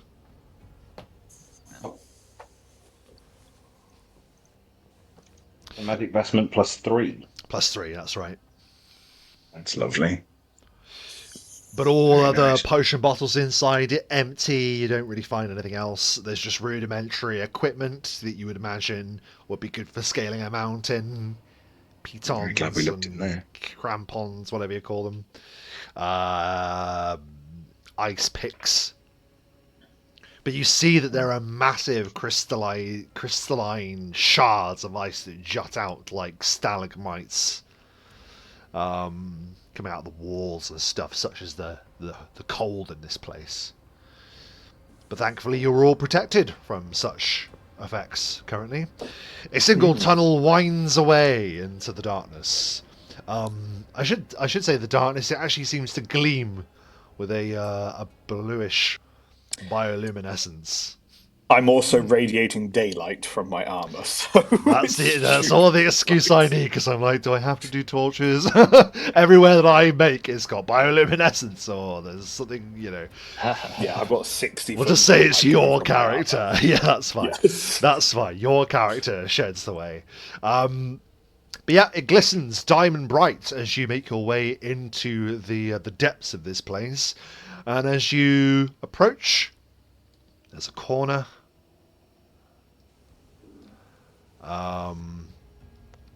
And you open to sort of like a cavern-like area, but nothing of note other than the ceiling suddenly get drastically higher. You can see that it's actually quite dark above you, almost like you're winding through like a dark crevice around the bottom of it.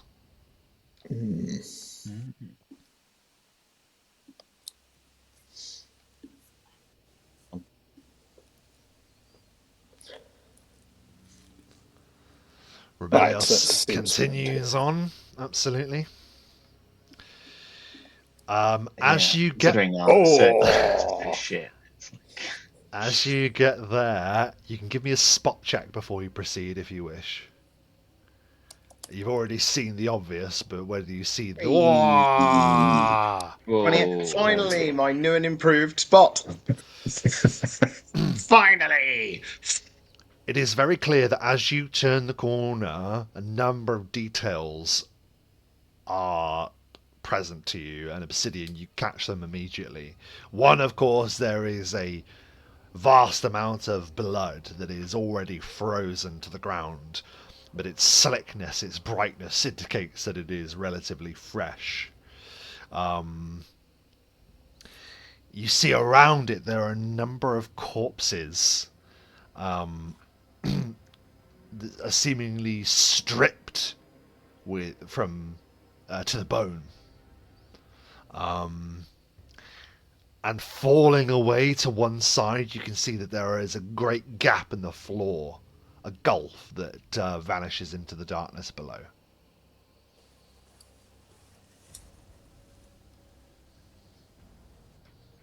Well, that's a little concerning. Let's go check out that. Oh, there's a lot of blood in here. Oh crap! Well, there's a creature over there. Not liking the look of what is that thing? So What the shit is one of them? you come round the corner and you are alarmed to see that there is a large frozen insectoid-like creature with a great shell across its back and terrible claws that all appear to be forged out of ice. A terrible mace-like looking tail is behind it and arcs over almost like an ankylosaurus from the prehistoric ages. But you can't help but notice that as you come round the corner, the creature doesn't move. It's just stood there. Does it look like it's alive? Well, I tell you what. Give me a knowledge arcana check. It's going to be quite a high check, to be fair, because these creatures aren't that well known, to be honest. 19. 26. Obsidian and Ansel gets a 17 used. So Obsidian is the only one that will have an inkling of what this creature is. You have heard of many tales about monsters that lurk in the places where very few people can travel to, in the wilds and in the high places. You can't help but remember a story about a creature known as a chillblain. And the story that was in the journal is the piece that fits the puzzle for you. And you recall that there is a deadly creature known as a chillblain that will persecute any form of heat that it may discover.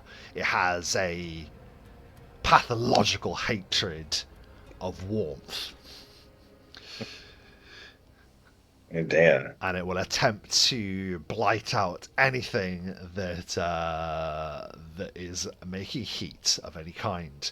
You suddenly think of that brilliant flaming sword that was cast down not to be used on this expedition. Did you pick up that sword? No. We didn't. We left didn't all know the if they were treasure gonna behind. come back. No, but I need to check something about a piece of equipment I have on my person Okay. that might radiate some heat. Let me just check. I'm slightly below normal body temperature, I might suggest, because of my proximity to undeath.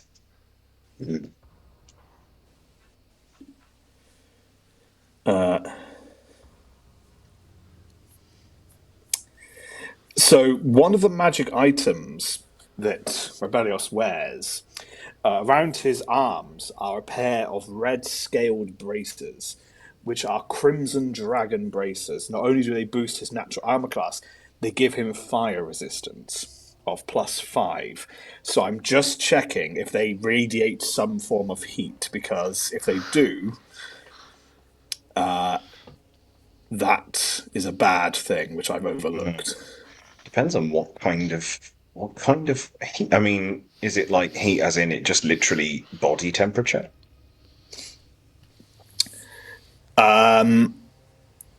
Well, That's we just shall it. see. Yeah, you all have that. Everybody check your magic items.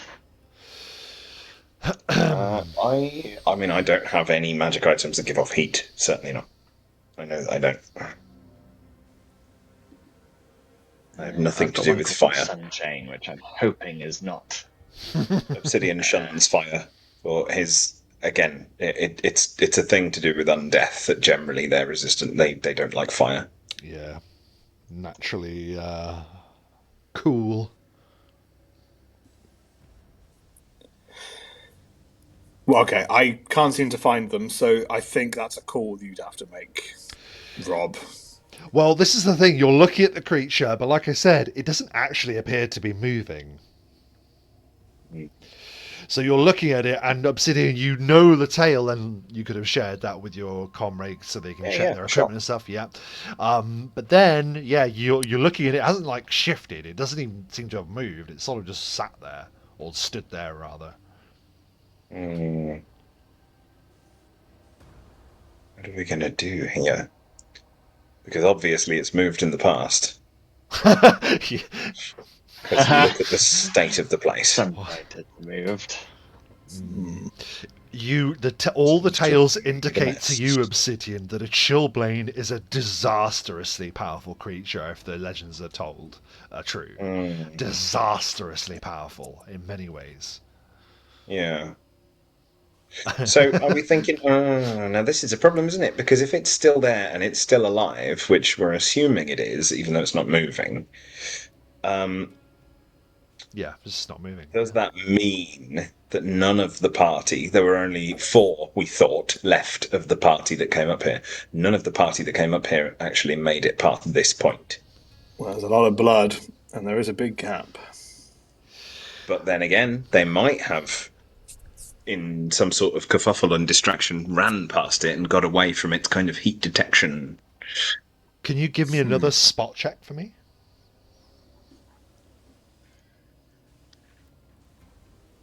21. That's more than enough. 14.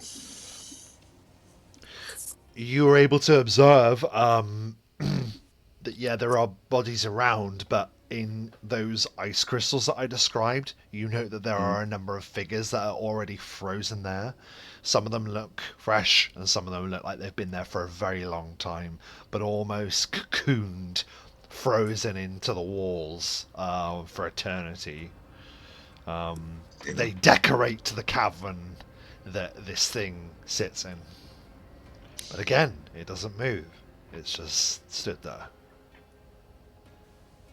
Well, what say you, fellas? I mean, do we have any thoughts on this situation? Anybody got anything to... Well, there's a chance they're still alive behind it. We won't know unless we try. Yeah. But obviously, if we get closer to the thing, it might stir. Ansel, what's the range of your visions? Is it just as far as you can see? I believe mine is 60 foot. Wait, like dark visions? Magic. I can cast... Magic as in magic detection. Ansel can see magic with his just normal sight, can't he? So yeah, I can detect. I think it's 60 feet, though. If it's as the spell, it'll be 60 feet. Yeah. Okay. I haven't done that yet. I think it's crashed, but I'm pretty sure it's 60 feet. Okay. I know that's the range of the spell, so if it's as spell, then it'll be 60 feet. Yes, magic is personal.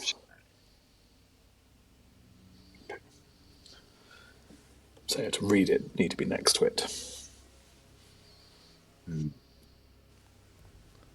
mean, I could...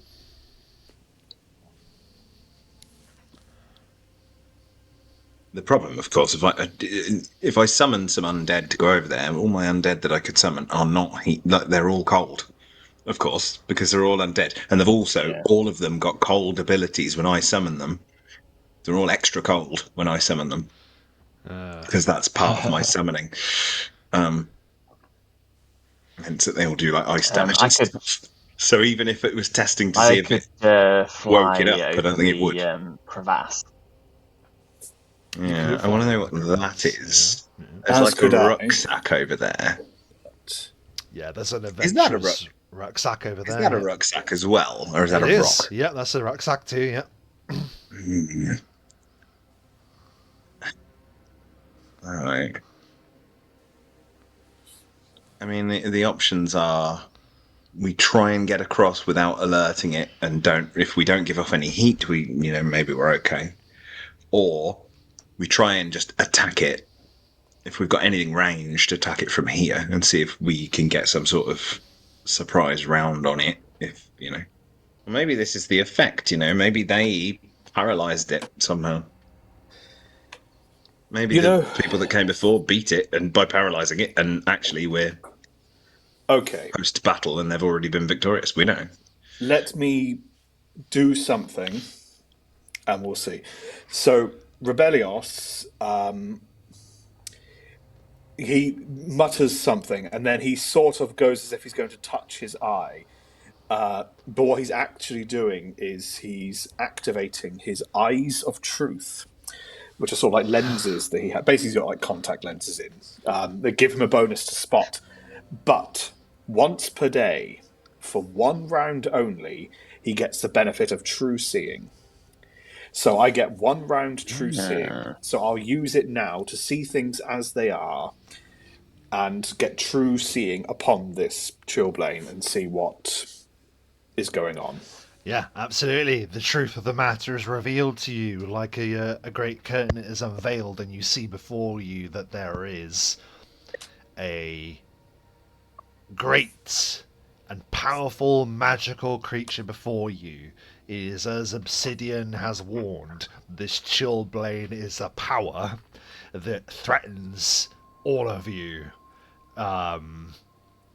and would be a task indeed to face in battle. It would likely kill you. It's a very dangerous adversary. But what you also see that there is an even greater power at work, for this Chillblade is currently under the effect of a spell. Hold Monster binds the creature still. Ooh. Which is lovely, but that just means that whoever came ahead is more powerful than us then, if it would likely kill us. Can I see how long, within this same round, very quick, can I just see how long Hold Monster is in effect? You imagine that this has been in effect within a few moments. Oh. If you were to guess, you would think that this spell has only just come into effect to the point when you entered this cave. Oh.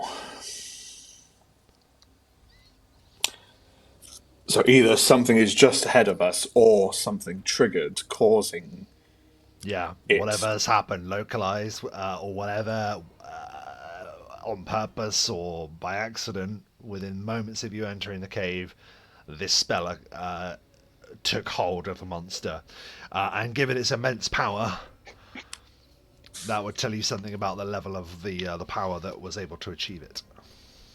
I regale that information. Well, then perhaps we should make haste past it before it regains its... Yeah. Okay. And Obsidian, if we need to flee held. past it, we can carry you. Don't you Sure. worry. He is light as a feather. Rebellios. Why is my measurement thing coming up with 0.5s? It's going 13.5 feet. That's weird. Is everyone's doing that? Have I set the measurements wrong? Because you know No, you it's can stopped now. change. That's weird. It did it once and then it stopped. Yeah, you choose what addition you can use and so on. So Yeah. you make Can I your grab this way bag on the way past? Yeah, you can swipe the bags. Yeah, you can swipe both of them if you want. Stupid one on the far chillblade, side named and- after a foot condition. Oh yeah, Ooch let's bring the past other one on it. the way past as well. Yeah, you take both bags, and inside there are more potions inside. Let's find out what you discover. Roll a d100 each, please. Potions. 66. When I'm 64. Oh, go on, Ansel, get a 65. Go right in the middle. Get in between us. Little Ansel sandwich.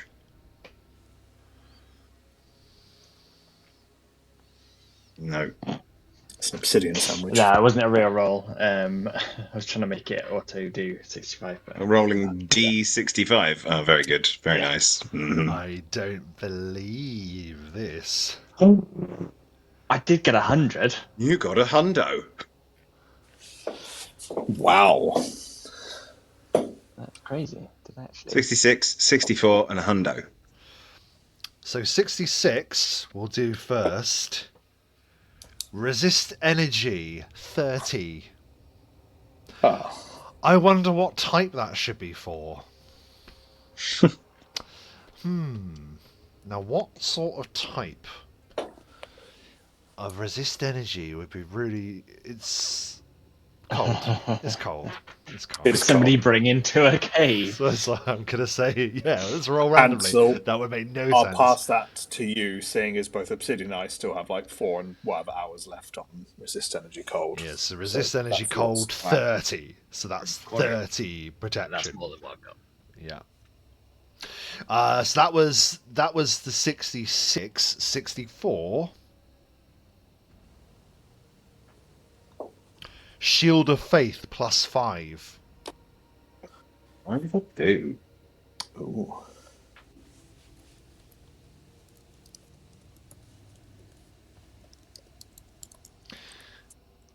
And then 100 is 5. Magic Vestment again, but this time plus 5. So you just find potions with huge benefits to armor class that went unused in the battle before. Perhaps the Chillblade was much too quick in its deed for the unwitting adventurers to be able to use them. Perhaps they were saving it for something. Who knows? Maybe. Yeah, maybe It they could didn't be realise we were partly the up against- game, but I'm cold. As you go past the Chillblade, Psychological. you can't help but notice that its insectoid eyes sort of seem to like follow. There's a glint in its icy stare, watching you go by. I'm very aware that the corridor is roughly Chillblade sized as well. Yeah, it seems that way. There's some purple crystals over here. There are. Looks like- You Amethyst. can't help but notice that there is a slight deviation in the colour of the crystals there. It draws your attention. Can you all please make a will save? Wish I'd not Is noticed it a that. magical effect? It is a magical effect. A spell or a spell-like ability, I It should is a say. spell or a spell-like ability. Oh, I've got that on. No wonder it's so high. Is it sleep stun paralysis? Poison or disease? The wall stuns you. 33. Yours is 35, actually, Michael. 18. God damn Oh, it. 35. Rolled particularly well today. Oh That's my okay. God. I did not expect that. Okay. You've got plus 20 on their will. Ansel. And Well, that's so a against bonus spells. for his particular spells and stuff, isn't it? Yeah. So, Freaking hell. 19 Yeah. for me. Obsidian, you're like, look at these amethyst crystals, which draws the attention to the wall. And Rebellios and Ansel, you're looking at this and you think to yourselves, that's not quite believable. You both pass the will of disbelieve and learn that the wall in front of you is but an illusion! You would need only step through the illusion to see what is behind it. Well, let's step through the illusion then. What illusion? Stop talking nonsense. It carries on. Tra-la-la. You step through the illusion. Oh, You nice. walk through wisps of magical energy, and as you do the same, Ansel, and then Obsidian, you're amazed to see the one-way vision feature take implementation here. You can see back the way you came, but if you're on the other side, you can't see through. Ah, nice. Interesting. Shay comes through. Thanks.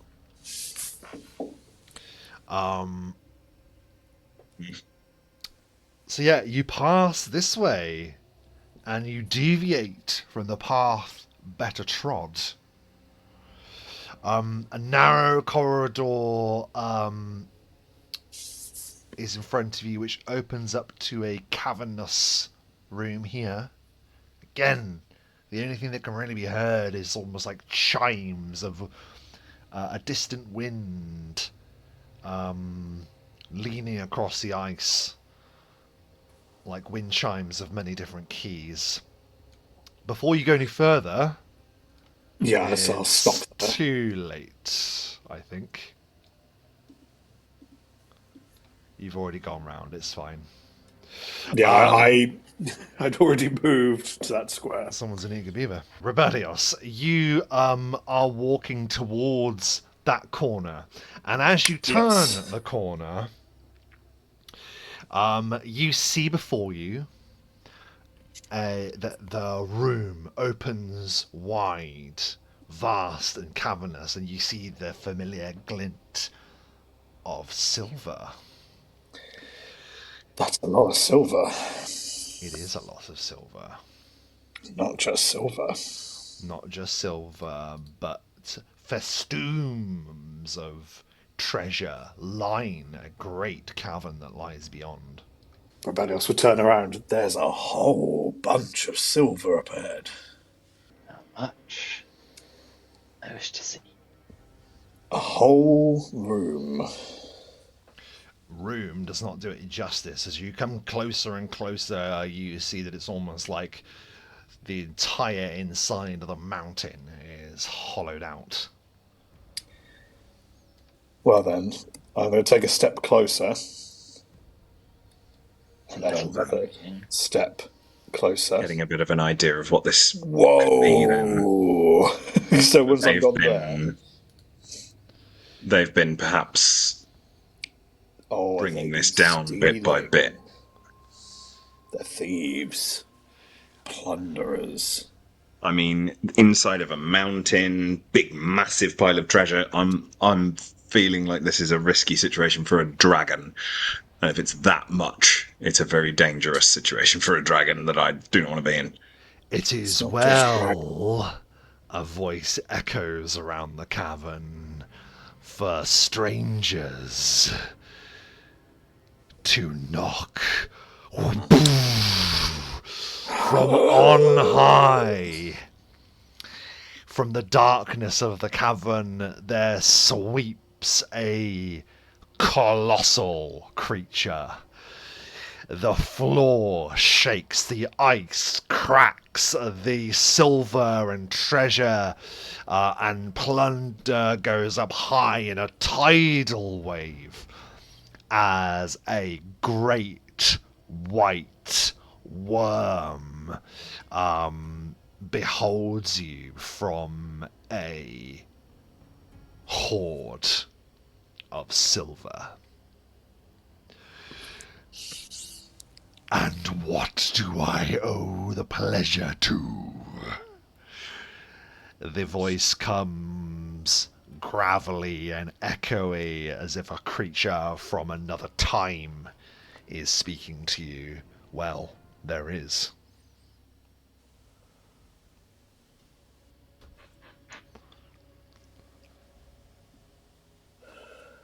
Oh my, who wants to take it?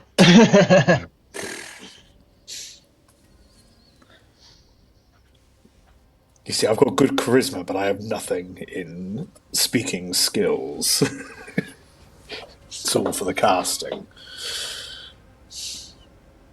I don't have anything that we. I mean, bluff for sure, but I don't feel like bluffing is the right move here. Honesty it is, then. Seen it. All right. Okay. There it is. As I step forward. Jesus Christ! What did I say? What did I say? Okay. We, great creature, great dragon, were following the trail of some lost denizens who were camping on the outside of the mountain. We saw an empty camp and wanted to investigate how far they had got.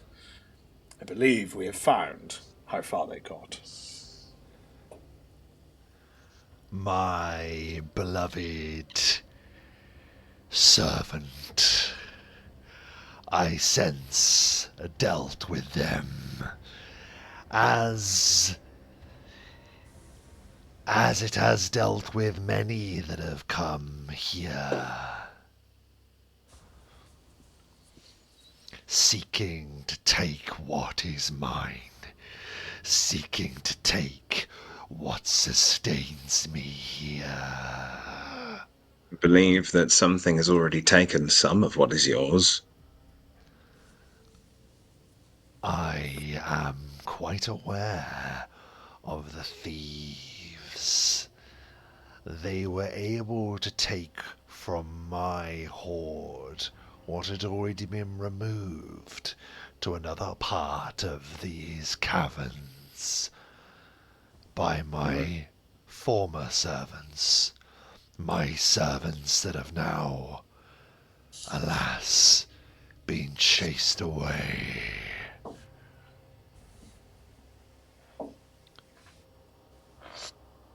It is because of this great injustice that I allowed you to pass, for I could sense there was something different about you since you arrived upon this mountain. Well, we're certainly not looking for your treasure.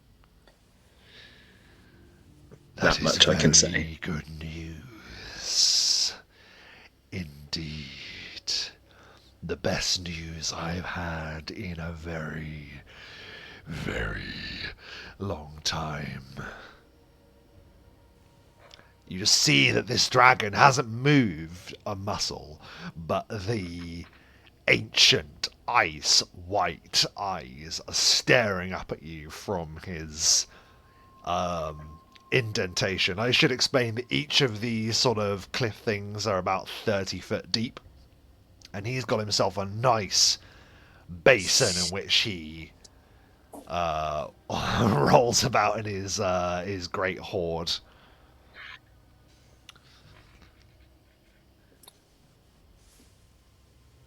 Would you know of my servants that have abandoned their service to me? We didn't know that you were here, so even if we did know of the servants, we wouldn't necessarily know that they were your servants. What would we be looking for? Were we to look for them? Wait a Or moment. have come across them? Great creature, is perchance your name Cryorhyme? You would utter that name here!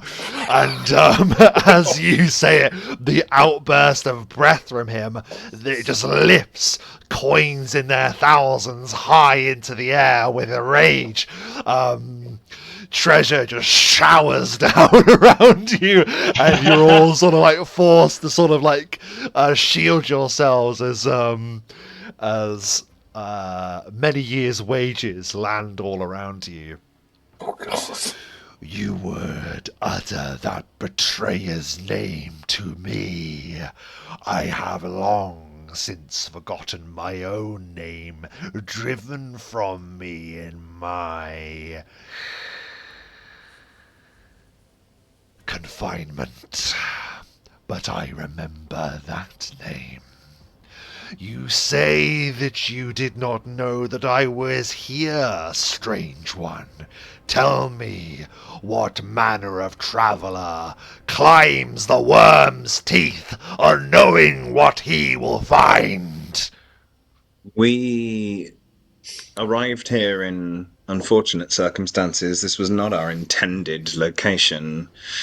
I think that some magical wires must have gotten crossed. It's possible the reason for that is because we had just been involved in the defeat of another of your kind. I fear that I feel that you will perhaps be not displeased with that, given your reaction to that name that I will not utter again. A brotherhood For it was of one of his betrayal. servants. It was one of his servants that we destroyed before we arrived here. It is my determined suspicion that Wyrm, a supposed rival of my power in this domain, has driven those that would serve me for many years. A flock of pseudo-dragons would bring me food and would bring me treasure that I would freeze away into my essence, sustaining my power. For long generations I have been trapped within these teeth, trapped until the day of judgment, trapped until my curse is lifted. And You've given me a light bulb moment there, Yeah. Rob. I'm who this is. So it probably dawns on you that yes, indeed, there is a long legend that it suddenly occurs to you. You have been teleported to a similar area, a mountain range that overlooks the capital city of one of the major cities of Main Realm. But instead of the mountain range that overlooks Valdonor, you teleported to the Wyrm's Teeth, a mountain range that overlooks Agistel, a mountain range that has served as a prison for a famous great white dragon that has existed since our games pretty much began. I remember. I remember the escape with a flaming sphere. Yeah. Well, we encountered it. We were never going to beat it, but we had to do a runaway whilst attempting to slow it down. You can't help but notice that there is a single 5x5 passageway in this direction over here. That at a certain angle you could probably glimpse. But the dragon surveys you with a curiosity. That dragon was powerful then. And that was back in the days of that was Theodrex 2 ages ago, wasn't it? And Valdane. Yeah. Give me a knowledge arcana check, anyone who's able. That's all of you, I believe. Yep. I need to get used to you all having that. 34. 14.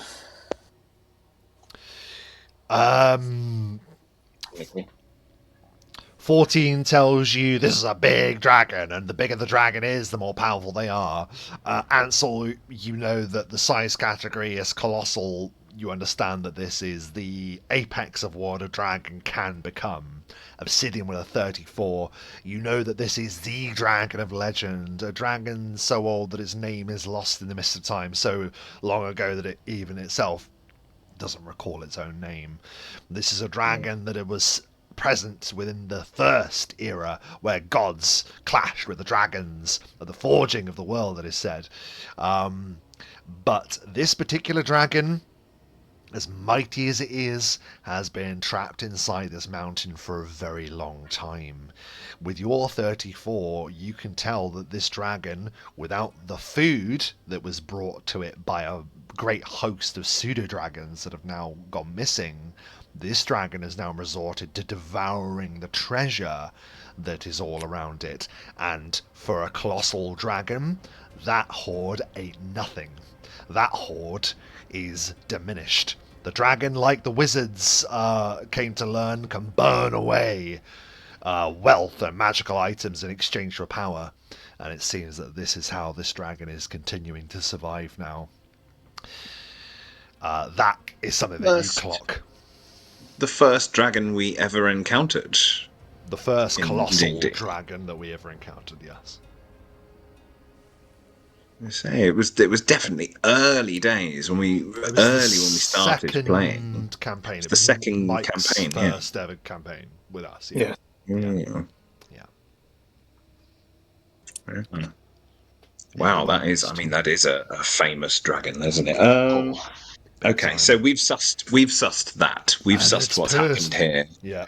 And we know. Okay, guys, do you remember the name of the dragon that we killed before we arrived here? Lambskin. Lambskin. Lambskin. Yeah. Okay, so I will. I'll say. If what you'd say is, if I am understanding you correctly, O Great One, with my meager comprehension of your words, you are an enemy to the dragon that again I will not name. And as I say, we dispatched his servant Lambskin before we arrived here. Hopefully this will allow you to see that we do not wish to be an enemy of yours. In fact, if my surmising of your situation is accurate, perhaps we could be of some assistance. You would offer service in place of my beloved pseudo-dragons that flew the nest. You would serve me in vengeance. Obsidian kind of looks at Ansel and then looks at Rebellious and goes, guys, yeah? I mean... You said the magic why word not? for me. We can't say no at this point, can we? And So look, you're guys, I mean, probably look at the size of it. looking, Ansel, you're probably looking and you almost you can kind of see the reflection of the white dragon on the bed of ice that he's standing on currently. So yeah.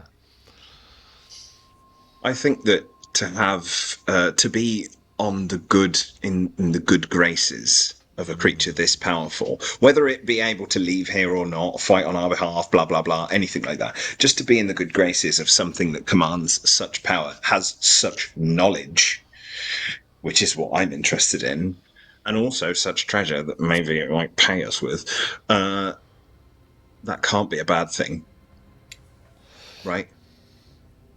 It's seen things that we can't even comprehend. So I think I speak for all of us when I say that we would happily enter into your service. Very, very good. I am glad to accept your service. Come, stand before me. Make yourselves at home. I mean, he does look hungry. Treasure probably doesn't taste very good. Diddly-dee. Is the floor beneath us also reflective, Rob? So the floor that you're currently on is not, but the floor over the edge, the gleaming effect on the floor from basically in front of where Obsidian is standing. Yeah, that's all Great. reflective. I'll walk to there, and then as I step into the ice, Ansel disappears through the ice using his mirror step, which is a reflective surface, and appears directly underneath the dragon's face. The dragon looks like it's been... Just for the effect. The dragon looks like age suddenly melts from the great beast, in a kind of a wonder, like a child that's been shown a magic trick, and will just look at you between his two massive claws, and will like bring his great face down so he's right in front of you, Ansel, and will give a long sniff, and he will say, "There are powers in Feyreld that I have courted with long, and I sense their touches upon you, child of the moon."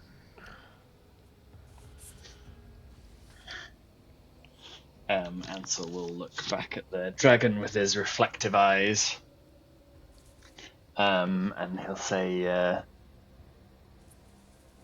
if you know that much about the powers from which I come, you must also know that asking me to commit vengeance for you has previously come at a cost. Yes, as all things do. As you can see,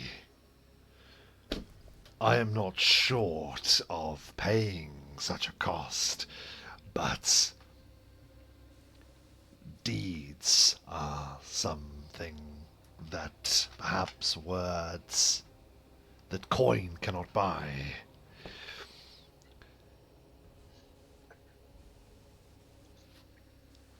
I would swear in return for your loyal service.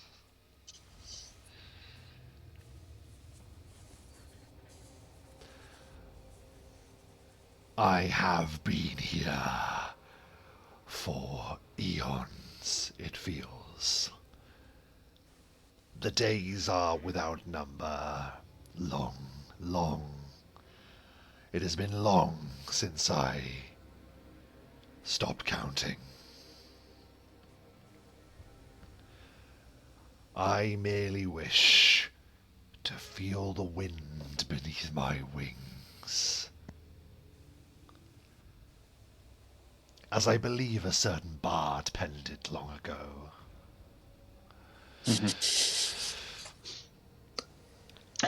I would be free of this place. But I may not escape from conventional means. If you have knowledge of my kind, you know that we can burrow and mine and blaze a path through any material. But the worm's teeth is an ancient prison. An ancient prison that is locked by more than mountains as bars and stones as keys.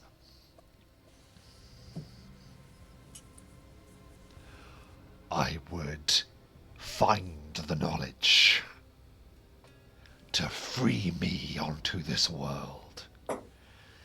And that knowledge may only be found in one place.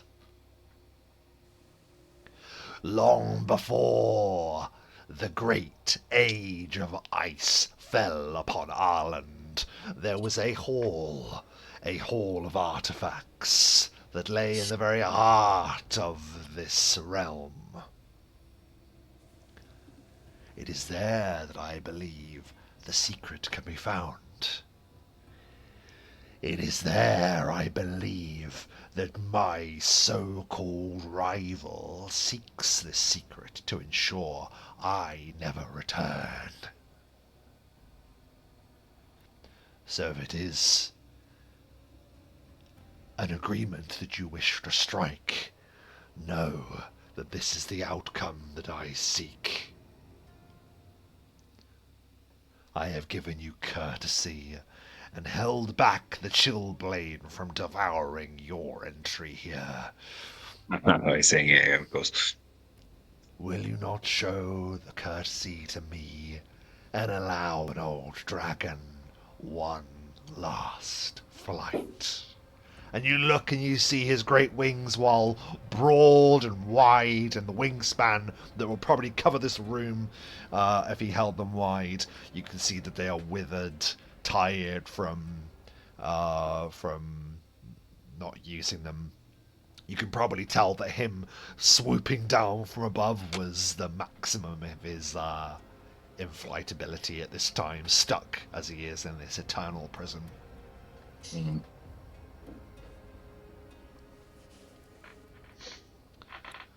Would you free me? I am sure there is much that I could offer you in the times that loom ahead.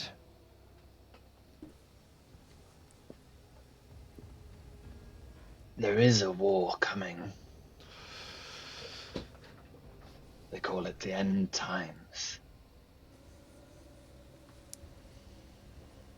They call the coming of the dark powers the end times. They call the fall of the empirical the end times. Is this just not another chapter in an endless tale of war and strife? Maybe. These ones are stranger times. Roll credits. Thanks ever so much for watching. If you like the video, can you subscribe and please hit that note. Very good. Oh boy. And such times call for great powers to take the field. If you would support us during these this coming battle, it would be in our best interests to free you anyway.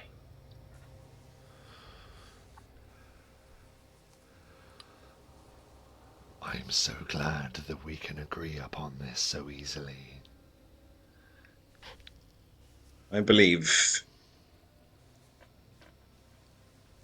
I don't know 100%, but I believe the threat that is coming threatens the very existence of this plane.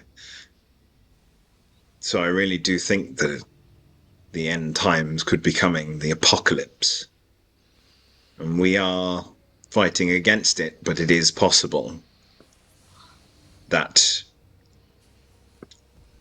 the world is limited in the amount of time it has.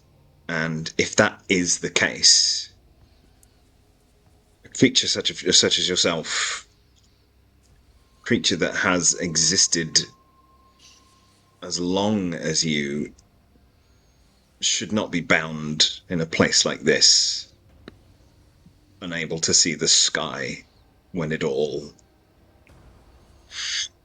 crumbles away. I really think that we would be fools to see it otherwise. Your assistance would be greatly appreciated, but as far as I'm concerned, I think it's the right thing to do anyway.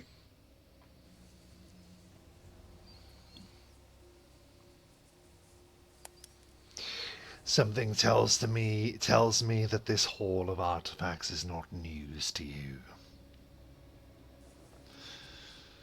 We heard of the Hall of Artifacts, boys? Yes, Lambskin told us that Ryan is there. That's right. Yes, he did. Last session. Good. Of course. Right. Well, I mean, it was also on our way. So this is a bonus for us, but we were already pretty much planning on taking him, trying to take him out. While he does not have my majesty, he is still a great dragon. Young. Great dragons are a speciality. Oh, speciality. Sorry. You fought one and you lost. Sorry, you fought two, whatever. Yes. If you believe that you're up to it, but I am glad to hear that this is be the case.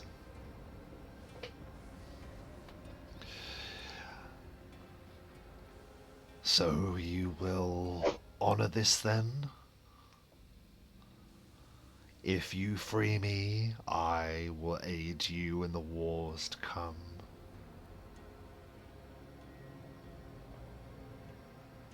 You don't mind being helped by this rabble, then yeah. There was once a period where I felt that time was on my side.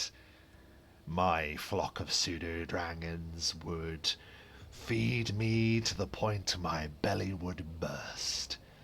But since they have gone, I now have limited resources and limited time. Why did they leave you? Do you know? I was just about to ask the same question. Very good question. Perhaps it is something that I will impart to you upon my freedom.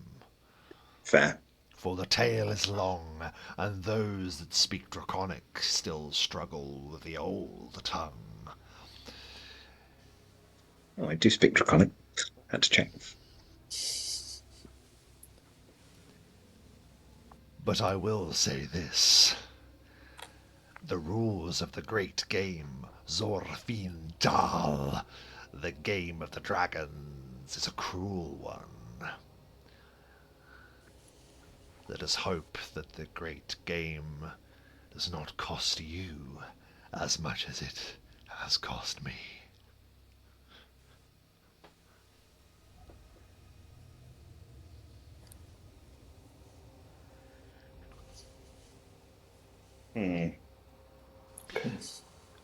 The way to the mountainside. For fuck's sake. We lost Oh, Dom. you okay, Dom? We've Sorry, still yeah. got you. Dropped out for a second and then. No, we've still got you, mate. Yep. Actually, Yeah. literally all four of us dropped out on my screen, and it was just did no you? cameras at all. Okay. I Been a was. similar stuff. Oh, okay. Everyone's back now, though, so. Sweet. All right. That's a relief.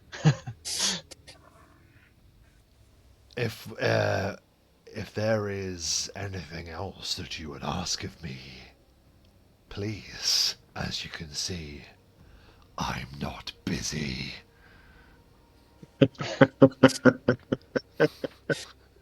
You sort of see like an insane look in his eye as Please ask me questions. Please stay and talk.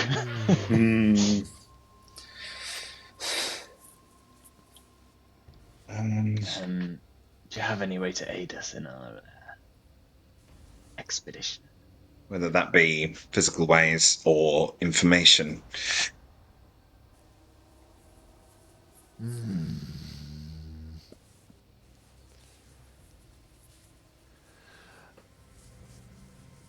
Perhaps.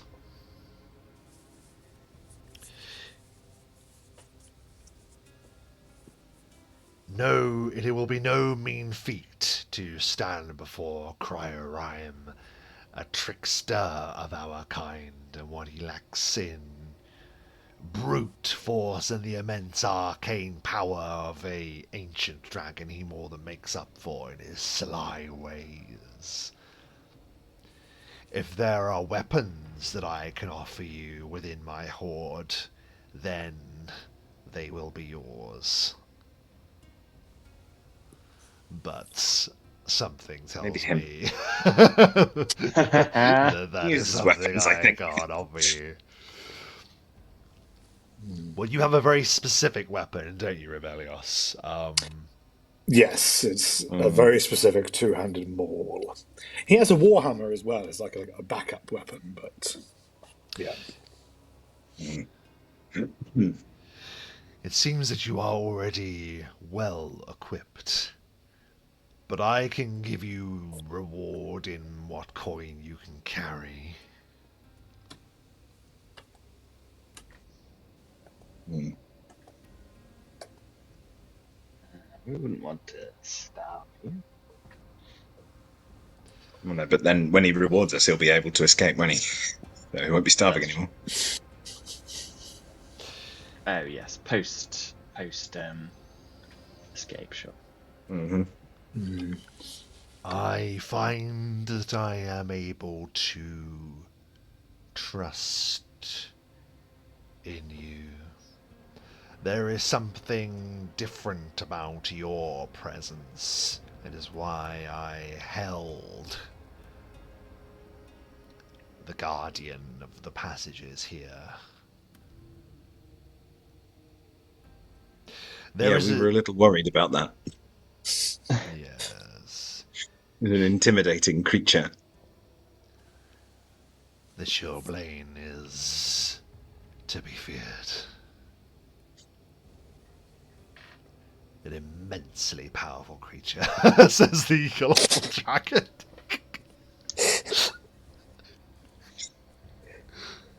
It cannot be overstated. Like, there is another hall of artifacts that the... not the Hall of Artifacts, forget that terminology, please. I'll just end up confusing you.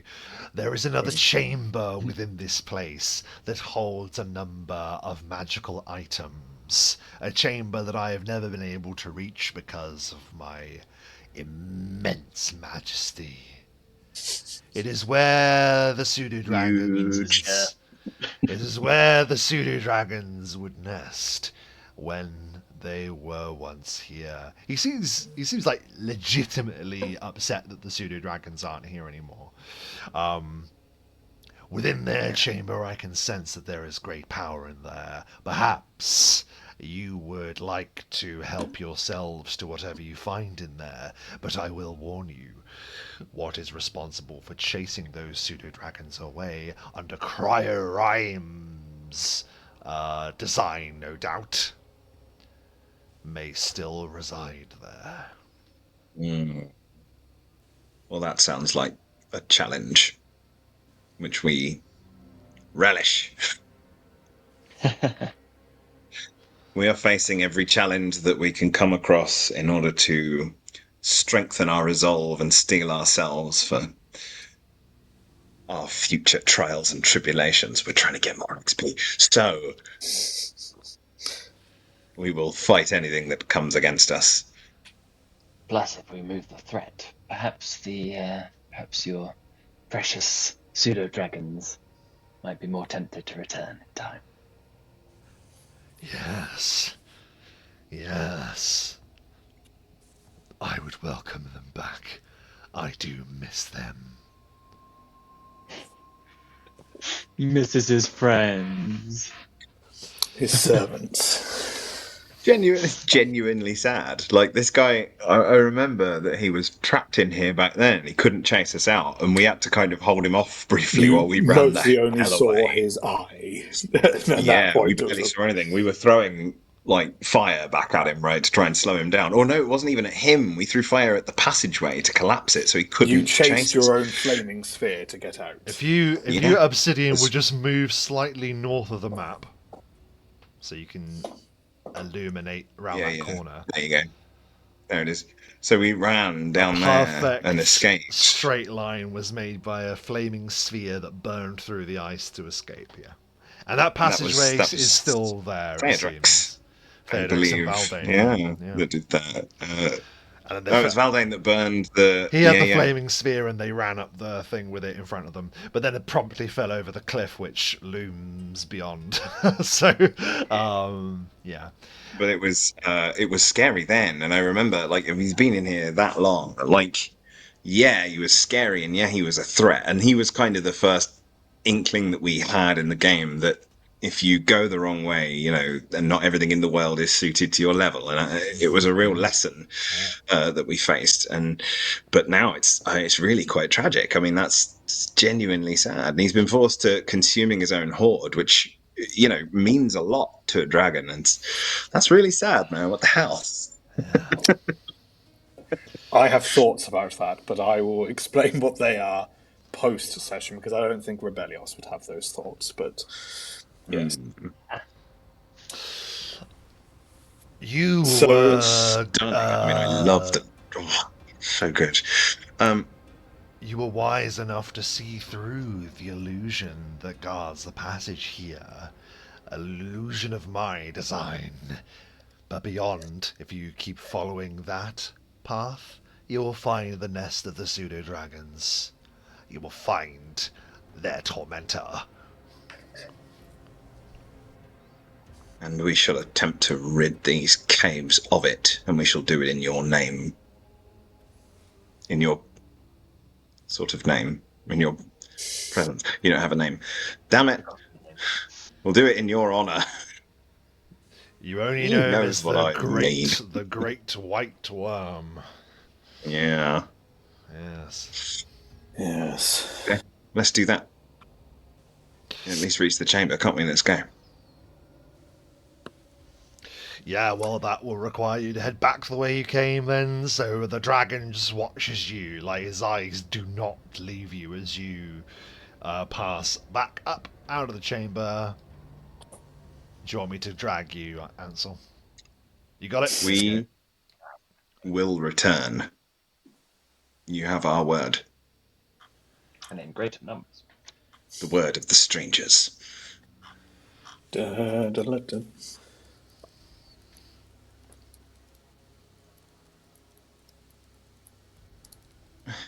Can't pass. We can't pass. I can't get through the wall. I'm in the lightning. Ow! It stings. It's all tingly. It is like tingly magical energy. Oh, it doesn't let you pass through though. That's a shame.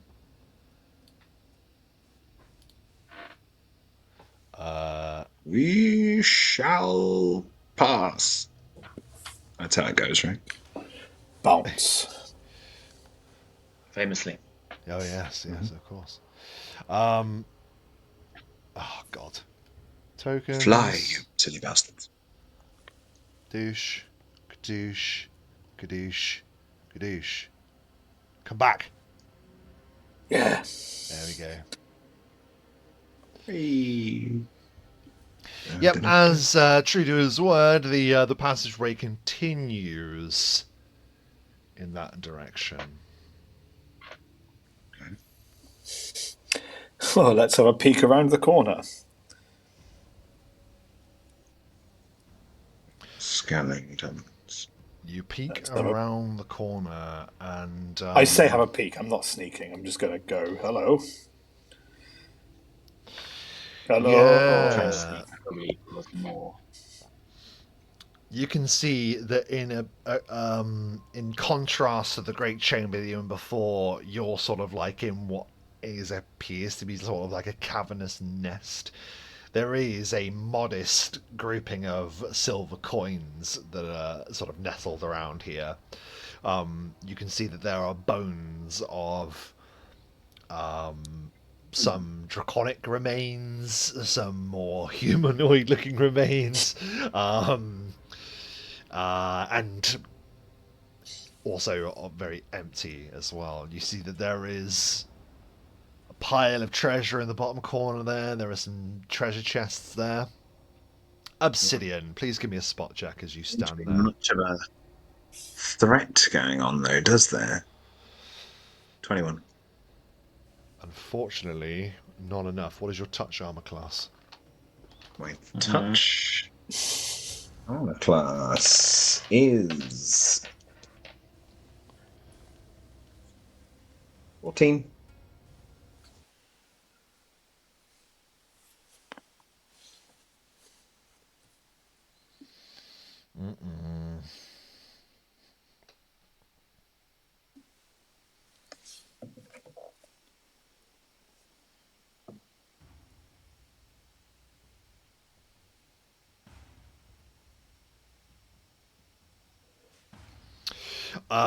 Obsidian, it evades your notice that the ground that you're standing on appears to refract and change, and it's like there's something in the ice.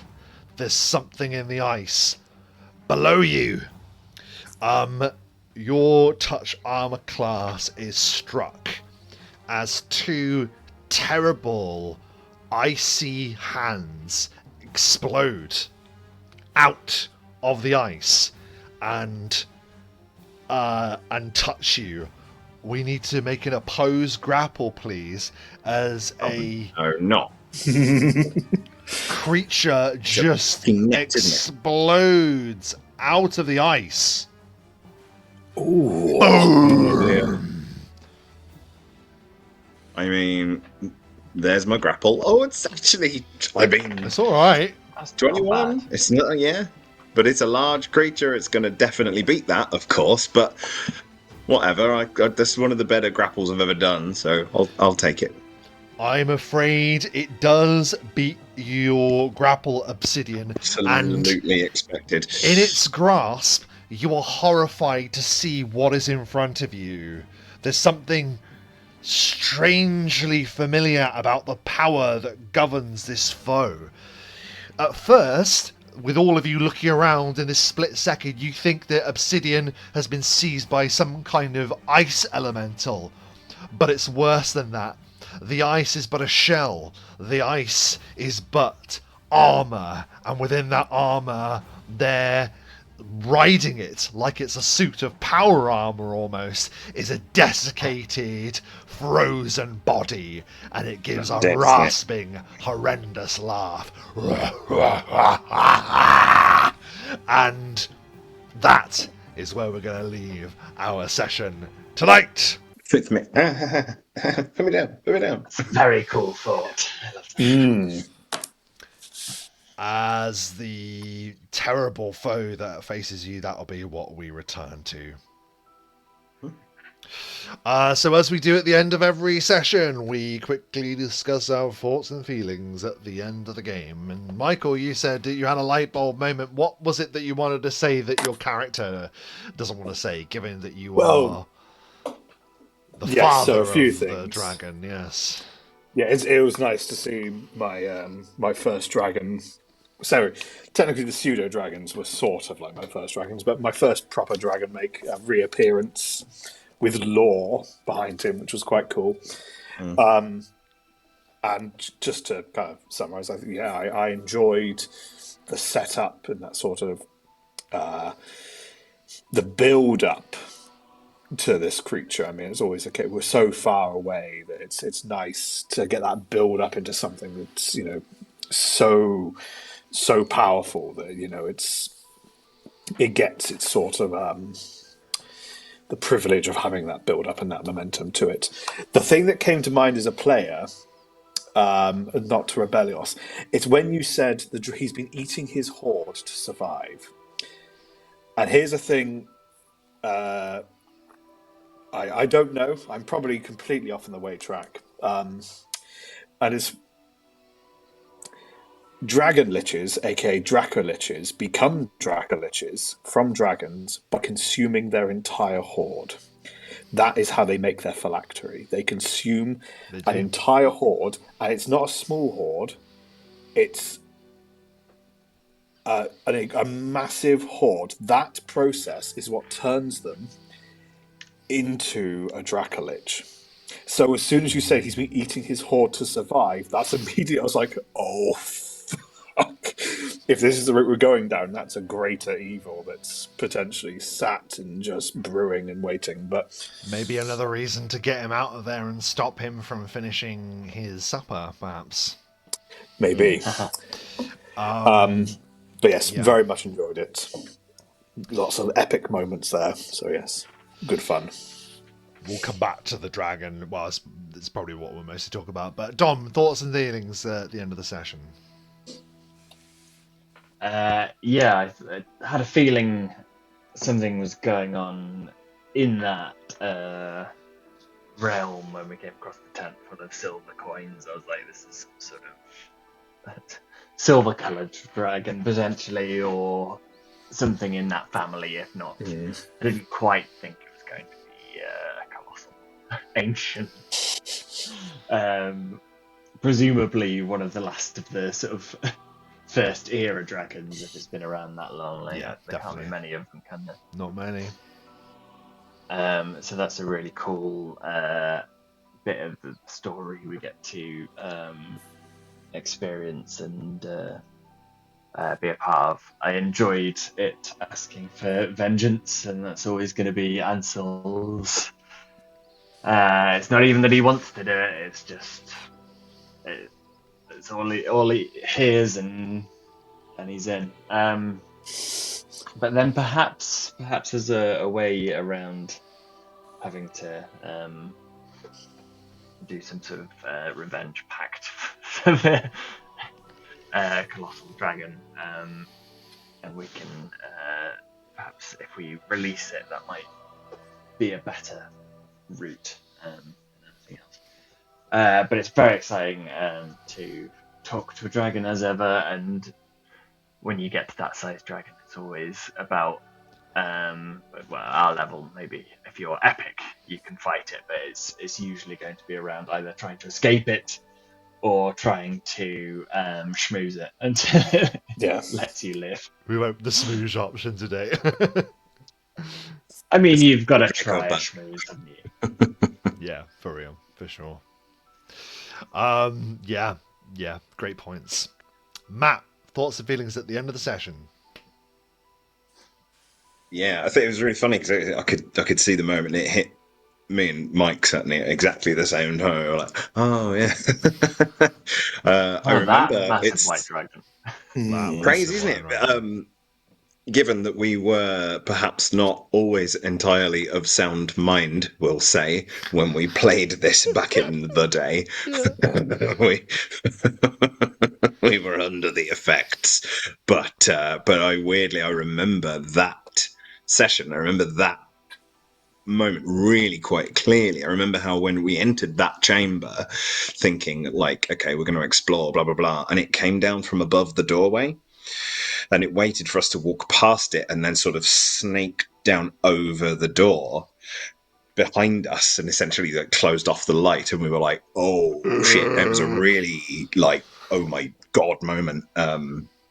So I remember that dragon, and it was cool back then, and it's it's fucking cool now as well because of the lore that is now surrounding it. And I think that's a really cool story between you and Mike, and like how that's carried on. So really well played with that. I enjoyed the session. I enjoyed the polar bears, but the only thing I want to add, really, which we often you get it in the comments, or you don't always necessarily get it from us, although it is always there. But kudos on the maps today in particular, because that was freaking cool. Oh, cool. The colouring and the treasure and the way it looked, I was like, that is an awesome looking dragon cave. I Spot on the appreciate dot. that, man. That's really nice of you to say. My thoughts and feelings at the end of the session is, isn't it great that we have this back catalogue of games with established lore that we can come back to and take on the next chapters? I didn't. How many years of back catalogue is that? Just So many years for now, isn't We it? don't need reference. to. We don't We need don't need to go as old into as the our ages. dragon, probably older. But 17 years, is it? Yeah, In something real like life? Something I like that. I had toyed with the idea of there being something to do with that dragon, but it never occurred to me that we would go and visit him. And then you got, and I promise you, I hadn't planned it up until this point. You got that mishap roll, which was similar area, and I was like, similar area, so it has. Okay, let's unravel that. Main realm, so it's in main realm, in a mountain range, check. That's above a capital city, check. That's in the teleport radius, and I was like, well, it has to be. It has to be the taking an Wyrm Sea, incident, a random incident, and using it. That is a right? lesson And I for promise any you, DM watching. So when you're saying, "Oh, the map's great," because that, like, usually I've toiled for hours and hours and hours. This map, like, I was forced to obviously turn it around since we last played. So I really appreciate you saying that. And I liked that I didn't have to say it because obviously we have the privilege of sometimes people watch our games who probably wouldn't have known that, but obviously you guys obviously getting it. That was the yeah, that was great. And yeah, in terms of the lore, I've been intentionally vague because as much as I am happy to portray the dragon, it was obviously Mike's dragon. So I was like, well, I can't name him because that's not up to me, and I can't really explain why he's locked away. All we knew was that it was a curse.